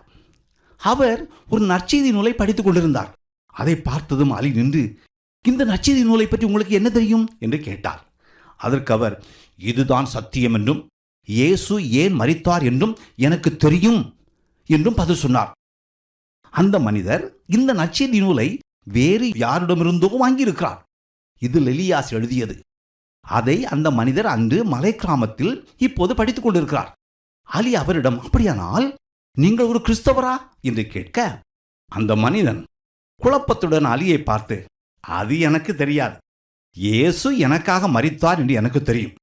இந்த புத்தகத்தை நான் யாருக்கு வேண்டுமானாலும் படித்து காட்டுவேன். இயேசு எனக்காக மரித்தார் என்பதை யார் கேட்டாலும் சொல்லுவேன் என்றார். ஆம், இலக்கியங்கள் பரவின. அல்ஜீரியாவின் தொலைதூர பகுதிகளுக்கும் துண்டு பிரசுரங்கள், நற்செய்தி நூல்கள் மக்களை சென்றடைந்தன. கனவில் இயேசுவை கண்ட சாட்சியங்களும் இருந்தன. சில சமயங்களில் தாங்கள் இயேசுவை தரிசித்ததாகவும் லிலியாஸை பார்க்க சொன்னதாகவும் கூறி பலர் லிலியாஸை தேடி வந்தார்கள். இந்த நேரத்தில் முதல் உலகப் போர் ஆரம்பித்தது. அதனால் மேலும் பல பின்னடைவுகள் ஏற்பட்டன. அல்ஜீரியா முழுவதும் இருந்த சிறிய புறக்காவல் நிலையங்கள் மூடப்பட்டன. பெரும்பாலான மிஷனரிகள் நாடு திரும்பினார்கள். போர் அறிவிக்கப்பட்ட நேரத்தில் லிலியாஸ் இங்கிலாந்தில் இருந்தார். எனவே அவர் அல்ஜீரியாவுக்கு திரும்புவதற்கு கொஞ்சம் தாமதமானது. ஆனால் இந்த நேரத்தில் அவர் தன் முழு கவனத்தையும் அரபு இலக்கியத்தில் திருப்பினார். இஸ்லாமிய நாடுகளில் நற்செய்தி அறிவிப்பதற்கு கிறிஸ்துவின் செய்திகள் அரபு மொழியில் அவசியம் என்று லிலியாஸ் உறுதியாக நம்பினார். மக்களை நேரில் சந்தித்து நற்செய்தி அறிவிப்பதற்கு இஸ்லாமிய நாடுகளில் தடைகளும் தடங்கல்களும் ஏற்படலாம். ஆனால் விருப்பமுள்ள ஒருவன் ஒரு கைப்பிரதியை தன் பையில் வைத்துக்கொண்டு வசதிப்படும் போது அதை வாசிப்பதில் எந்த சிரமமும் இருக்காதே. இஸ்லாமிய நாடுகளுக்கு இது அத்தியாவசியமானது என்று லிலியாஸ் உணர்ந்தார். பொது இடங்களில் பேசினால் ஒருவேளை மக்கள் எதிர்க்கக்கூடும், எதிர்கேள்விகள் கேட்கக்கூடும், அல்லது பேசும்போது பேசும் செய்தியை மக்கள் கேட்க வேண்டும். இஸ்லாமை தவிர வேறொரு செய்தியை ஒருவன் கேட்டால் அவன் தன் விசுவாசத்தை மறுதலித்ததாக கருதப்படும். அதனால் அவன் சித்திரவதைக்கு உள்ளாவான். எனவே பொதுவெளியில் நற்செய்தி அறிவிப்பது மிகவும் கடினமாக இருந்தது. ஆனால் சிறிய கைப்பிரதிகள் மிகவும் பயனுள்ளவைகளாக இருந்தன. ஆங்கிலத்தில் இருந்த சிறிய கைப்பிரதிகளை அவர்கள் அரபு மொழியில் மொழிபெயர்த்து வைத்திருந்தார்கள். ஆனால் லிலியாஸ் இதில் திருப்தி அடையவில்லை. அல்ஜீரியாவில் நற்செய்தி அறிவிக்க இது போதாது என்று அவர் கருதினார். அவர் ஒரு கலைஞர், ஒரு ஓவியர். எனவே கைப்பிரதிகளை அவர் ஒரு கலைஞரின் பார்வையோடு புதிய வடிவில் வணைய விரும்பினார். புதிய கைப்பிரதிகள், புதிய வடிவம், குழந்தைகளுக்காக, பெரியவர்களுக்காக தனித்தனி கைப்பிரதிகள், கதைகள். கைப்பிரதிகளில் டாம், ஜாக், வில்லியம் போன்ற ஆங்கில பெயர்களுக்கு மாற்றாக அகமது, அலி, முகமது என்ற பெயர்களையும் பாலைவன காட்சிகளையும் அல்ஜீரியாவின் அன்றாட வாழ்க்கையையும் பின்புலமாக கொண்டு அவர் கைப்பிரதிகள் எழுதினார். தேவன் அவருடைய இருதயத்தையும் மனதையும் பற்பல எண்ணங்களால் நிரப்பினார். லிலியாசும் பிளாஞ்சும் இந்த கைப்பிரதிகளை எழுதினார்கள். விளக்கப்படங்களை வரைந்தார்கள், அச்சிட்டார்கள். விளக்கப்படங்களை லிலியாஸ் கருப்பு வெள்ளையில் வரையவில்லை, வண்ணத்தில் வரைந்தார். மேலும் அவைகளை வழக்கமான வெள்ளைத்தாளில் அச்சிடாமல் கிரீம் தாளில் அச்சிட்டார். இந்த அழகான விளக்கப்படங்களை அவர் மேற்கத்திய பாணியில் வரையாமல் கிழக்கத்திய பாணியில் வரைந்தார். கைப்பிரதிகள் மிகவும் கவர்ச்சியாக இருந்தன. அவைகளை பார்க்கும் போதே அவைகளை வாங்க வேண்டும் என்ற எண்ணம் ஏற்படும் அளவுக்கு அவைகள் அழகாக இருந்தன. மக்கள் அவைகளை விரும்பினார்கள். ஒவ்வொரு கைப்பிரதியையும் ஒவ்வொருவரும் சேகரிக்க விரும்பினார்கள். அந்த நாட்களில் தாள் மிகவும் அரிதாகவே கிடைத்தது. அது ஒரு ஆடம்பர பொருளாக கருதப்பட்டது. இந்த பின்புலத்தில் லிலியாசின் குழுவினரின் பிரயாசத்தை பார்க்க வேண்டும். முன்பு விநியோகித்த கைப்பிரதிகளை விட இந்த கைப்பிரதிகளை மக்கள் ஆவலோடு வாங்கினார்கள். இந்த கைப்பிரதிகளின் பொருளடக்கமும் அதைவிட ஆழமாகவும் தெளிவாகவும் தொடர்புடையதாகவும் இருந்தது. பாலைவனத்தை பற்றிய கதைகளும் ஊமைகளும் இருந்தன. அரேபிய வாழ்க்கை முறை கதைகள் இருந்தன. குர்ஆனிலிருந்து கேள்விகளும் அவைகளுக்கு பழைய ஏற்பாட்டிலிருந்து பதில்களும் கொடுக்கப்பட்டிருந்தன. அவர்கள் மொத்தம் 115 இலக்கியங்களை வெளியிட்டார்கள். அவைகளில் 57 கைப்பிரதிகள் அடங்கும். இவை அனைத்தும் அல்ஜீரியாவில் வெளியிடப்பட்டன. லிலியாஸ் அவருடைய கலாச்சாரத்தின் நுணுக்கங்களை கருத்தாய் ஆராய்ந்து பார்த்து மக்களை சந்திப்பதற்கு அவருடைய கலாச்சாரத்துக்கு பொருத்தமான சிறந்த வழிகளை கண்டுபிடித்தார். ஆண்களை சந்திப்பதற்கு உணவகங்கள் பொருத்தமாக இருக்கும் என்று அவர் நினைத்தார். அங்குதான் அவர்கள் கைப்பிரதிகளையும் சிறு புத்தகங்களையும் கொண்டு சென்று படிப்பதற்கு அதிக வாய்ப்புகள் இருக்கும் என்று அவர் கருதினார். அவர்களுடைய கலாச்சாரத்துக்கும் ஊருக்கும் ஏற்ற கதைகளின் மூலம் நற்செய்தி சொல்ல வேண்டிய தேவையை அவர் உணர்ந்தார். எனவே அதற்கும் அவர்கள் ஆட்களை பயிற்றுவித்தார்கள். அவர் பெண்களுக்கென்று பிரத்யேகமாக வெளியூர் பயணங்களை ஏற்பாடு செய்தார். அவருடைய கலாச்சாரத்தின்படி ஆண்களும் பெண்களும் சேர்ந்து பயணிக்கக்கூடாது. எதிர்காலத்தில் ஒருவேளை அவர்கள் விவாகரத்து செய்யப்பட்டால் அவர்கள் வருமானம் ஈட்ட வழி கிடைக்கும் என்பதற்காக தையல் வேலைகளையும் ஊசி வேலைகளையும் அவர் பெண்களுக்கு கற்றுக் கொடுத்தார். விசுவாசிகள் துன்புறுத்தப்பட்ட போது வந்தும் தங்கும் விருந்தினர் இல்லங்களை அரேபிய பாணியில் அரேபிய மரச்சாமான்களுடன் வடிவமைத்தார். இவைகளையெல்லாம் அவர் 150 ஆண்டுகளுக்கு முன் செய்தார் என்பதை நினைத்து பாருங்கள். இந்த காலத்தில் கூட நமக்கு எழாத எவ்வளவு முற்போக்கான சிந்தனையோடு அவர்கள் செயல்பட்டிருக்கிறார்கள் என்பதை பாருங்கள். அவர் ஒரு முறை ஐரோப்பாவில் ஒரு மாநாட்டில் கலந்து கொண்டபோது அங்கிருந்த ஒருவர் முஸ்லிம்கள் நாசமான ஒரு இனம் என்று விமர்சித்தார். இதை கேட்ட லிலியாஸ் கலாச்சாரம் பற்றிய உண்மையான நுண்ணறிவை வெளிப்படுத்தினார். நாசமான இனம், இது நம்பிக்கையின் தேவனின் அல்லது அன்பின் தேவனின் கருத்து போல் தெரியவில்லையே. நாசமான விசுவாச பிரமாணம்தான் அழிவுக்கு அருகில் உள்ளது. விதைத்தானியத்தை மூடி வைத்திருக்கும் உமிதா நாசமானது, அவ்வளவுதான். அல்லேலூயா என்று அவர் தன் நாளேட்டில் எழுதினார். இதிலிருந்து அவர் கலாச்சாரத்தை எவ்வளவு அழகாக புரிந்து வைத்திருந்தார் என்று தெரிகிறது. அல்ஜீரியா துறைமுகத்தில் கப்பலில் வந்திறங்கிய நாளிலிருந்து பிளாஞ்ச் ஹோவாத் லிலியாசின் தோழியாகவும் துணையாகவும் இருந்தார். அவர்கள் 20-30 ஆண்டுகளாக மிக பலமான தோழமையை உருவாக்கியிருந்தார்கள். ஏராளமான மிஷனரிகள் அல்ஜீரியாவுக்கு வந்தார்கள். சிலர் தங்கினார்கள், பலர் போனார்கள், சிலர் வந்து போனார்கள். எத்தனை பேர் வந்தாலும் எத்தனை பேர் போனாலும் பிளாஞ்ச் தன் கடைசி மூச்சு வரை லிலியாஸோடு உறுதுணையாக இருந்தார். பிளாஞ்ச் பொதுவாக பயணம் செய்வதை வெறுத்தார். ஆனாலும் அவர் லிலியாஸுடன் சேர்ந்து பாலைவனத்திலும் மலைகளிலும் பயணம் செய்தார். அல்ஜீரியாவுக்கு வருவதற்கு முன் வீட்டு வேலை என்றால் என்னவென்றே அவருக்கு தெரியாது. குறிப்பாக சமைப்பது, வீட்டை சுத்தம் செய்வது என்றால் என்னவென்றே பிளாஞ்சுக்கு தெரியாது. ஆனால் அல்ஜீரியாவில் வீட்டை சுத்தம் செய்வது, பராமரிப்பது போன்ற வேலைகளையெல்லாம் அவர்தான் செய்தார்.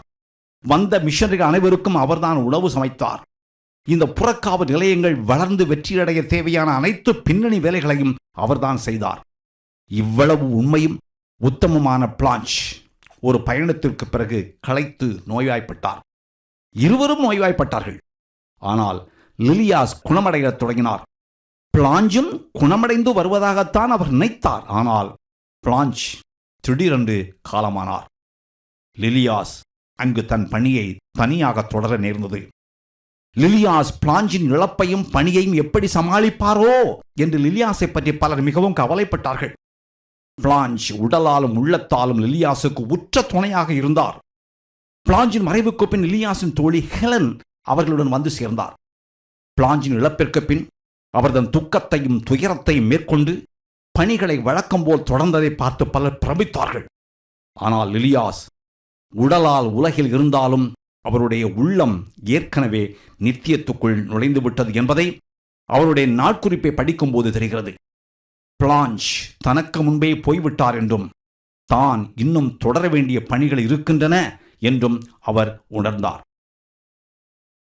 மக்களிடமிருந்து விலகி தனியாக ஒதுக்குப்புறத்தில் வாழ்ந்து கொண்டிருந்த சுஃபி சகோதரத்துவம் என்று அழைக்கப்படும் ஒரு வகையான முஸ்லிம்களின் கூட்டத்தை குறித்து லிலியாஸ் கேள்விப்பட்டார்.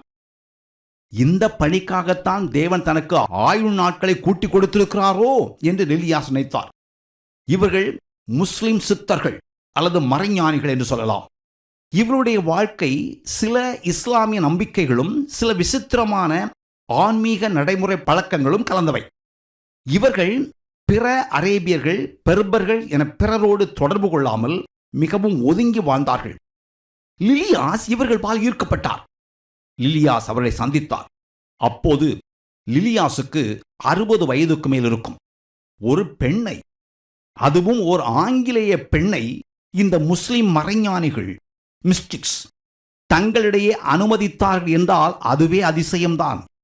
இது நற்செய்தி அறிவிக்க கதவுகள் திறக்கப்பட வேண்டும் என்ற லிலியாஸின் ஜெபத்திற்கு தேவனுடைய பதில் என்று சொல்லலாம். இந்த விஷயத்தில் லிலியாஸை பற்றி சொல்வதானால் அவர் மக்களை சந்திப்பதற்கான வழிகளை அறிந்திருந்தார் என்று கூறலாம்.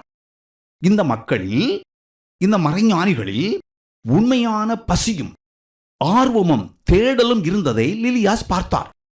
அவர்களோடு உரையாடுவதற்கு லிலியாஸ் பொதுவான தளத்தை உருவாக்கினார். அவர்கள் தேவனோடு ஒன்றிணைய விரும்புவதை லிலியாஸ் கண்டறிந்தார். எனவே அவர் அவர்களுக்கு யோவானின் நற்செய்தியை பற்றி சொன்னார். அவர்களில் பலர் அவருக்கு நேர்மறையான பதிலளித்தார்கள். அவர்களில் 2 பேர் கிறிஸ்தவர்கள் ஆனார்கள் என்று லிலியாஸ் தன் நாட்குறிப்பில் எழுதுகிறார். முஸ்லிம் மறைஞானத்தை புரிந்து கொள்வதற்கு அவர்கள் தனக்கு உதவியதாகவும் லில்லி குறிப்பிடுகிறார். லில்லி 7 மடங்கு ரகசியத்தின் வழி, த way of the 7-fold secret என்ற நற்செய்தி புத்தகத்தை எழுதினார். இவை அனைத்தும் யோவான் நற்செய்தியில் உள்ள நான் இருக்கிறேன், ஐ ஆம் என்ற வாக்கியங்களை அடிப்படையாக கொண்டு எழுதப்பட்டது. இது அவர்களுக்கு மிகவும் பயனுள்ளதாக இருந்தது. இன்னும் இது மக்களுக்கு மிகவும் பயனுள்ளதாகவே இருக்கிறது. 1927 லிலியாஸின் உடல்நிலை அவ்வளவு நன்றாக இல்லை.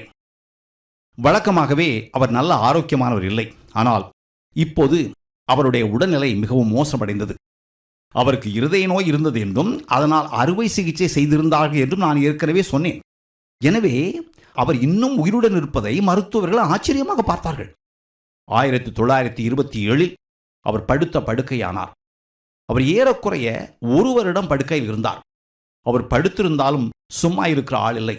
படுக்கையிலும் தொடர்ந்து வேலை செய்தார். அவருடைய படுக்கை அவருடைய புதிய தலைமையிடமாக மாறியது. மேலும் பல இலக்கியங்களை அவர் உருவாக்கினார்.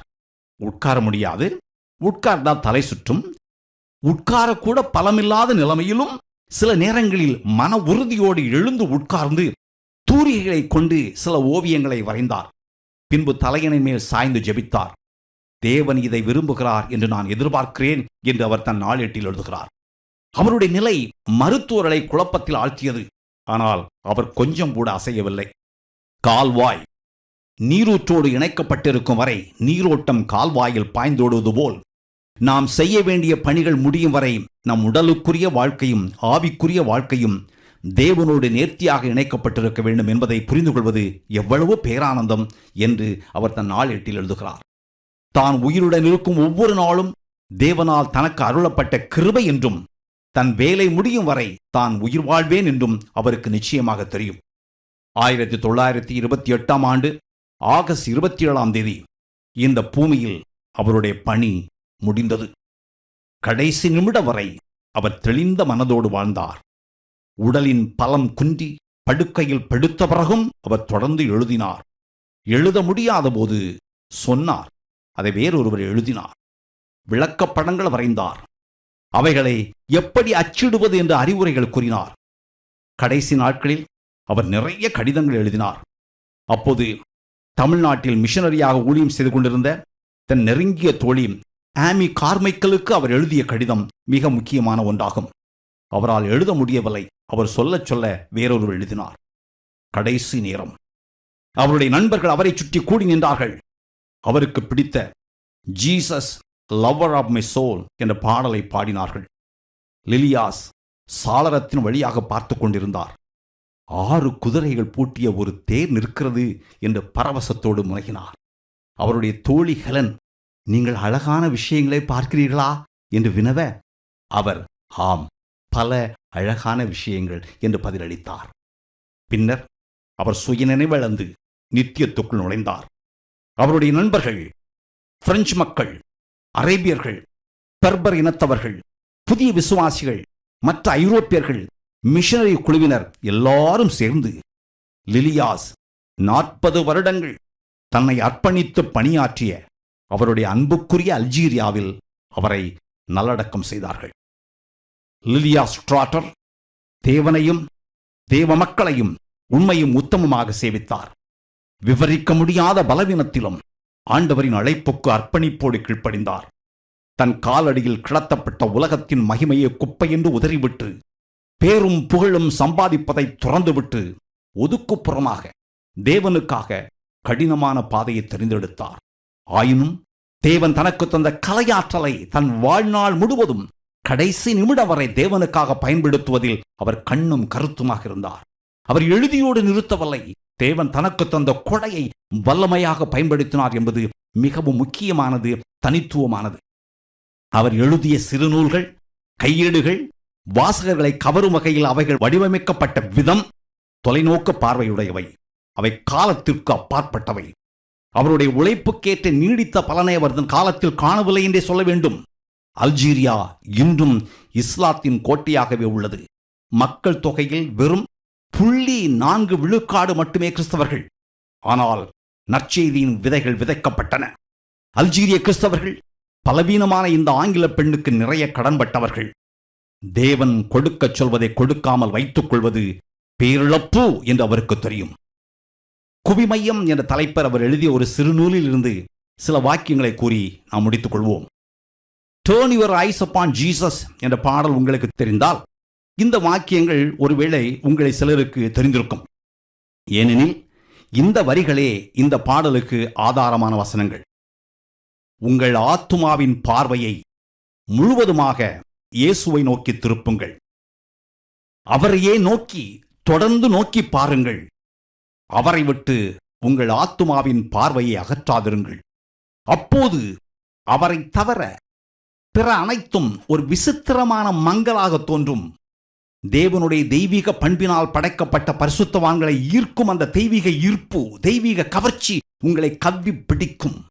அவர் நம் இருதயத்தில் உள்ள அனைத்தையும் பெறுவதற்கு தகுதியானவர். இதற்காக அவர் தம் இரத்தத்தை சிந்தினார், ஜீவனை தந்தார். ஆமென்.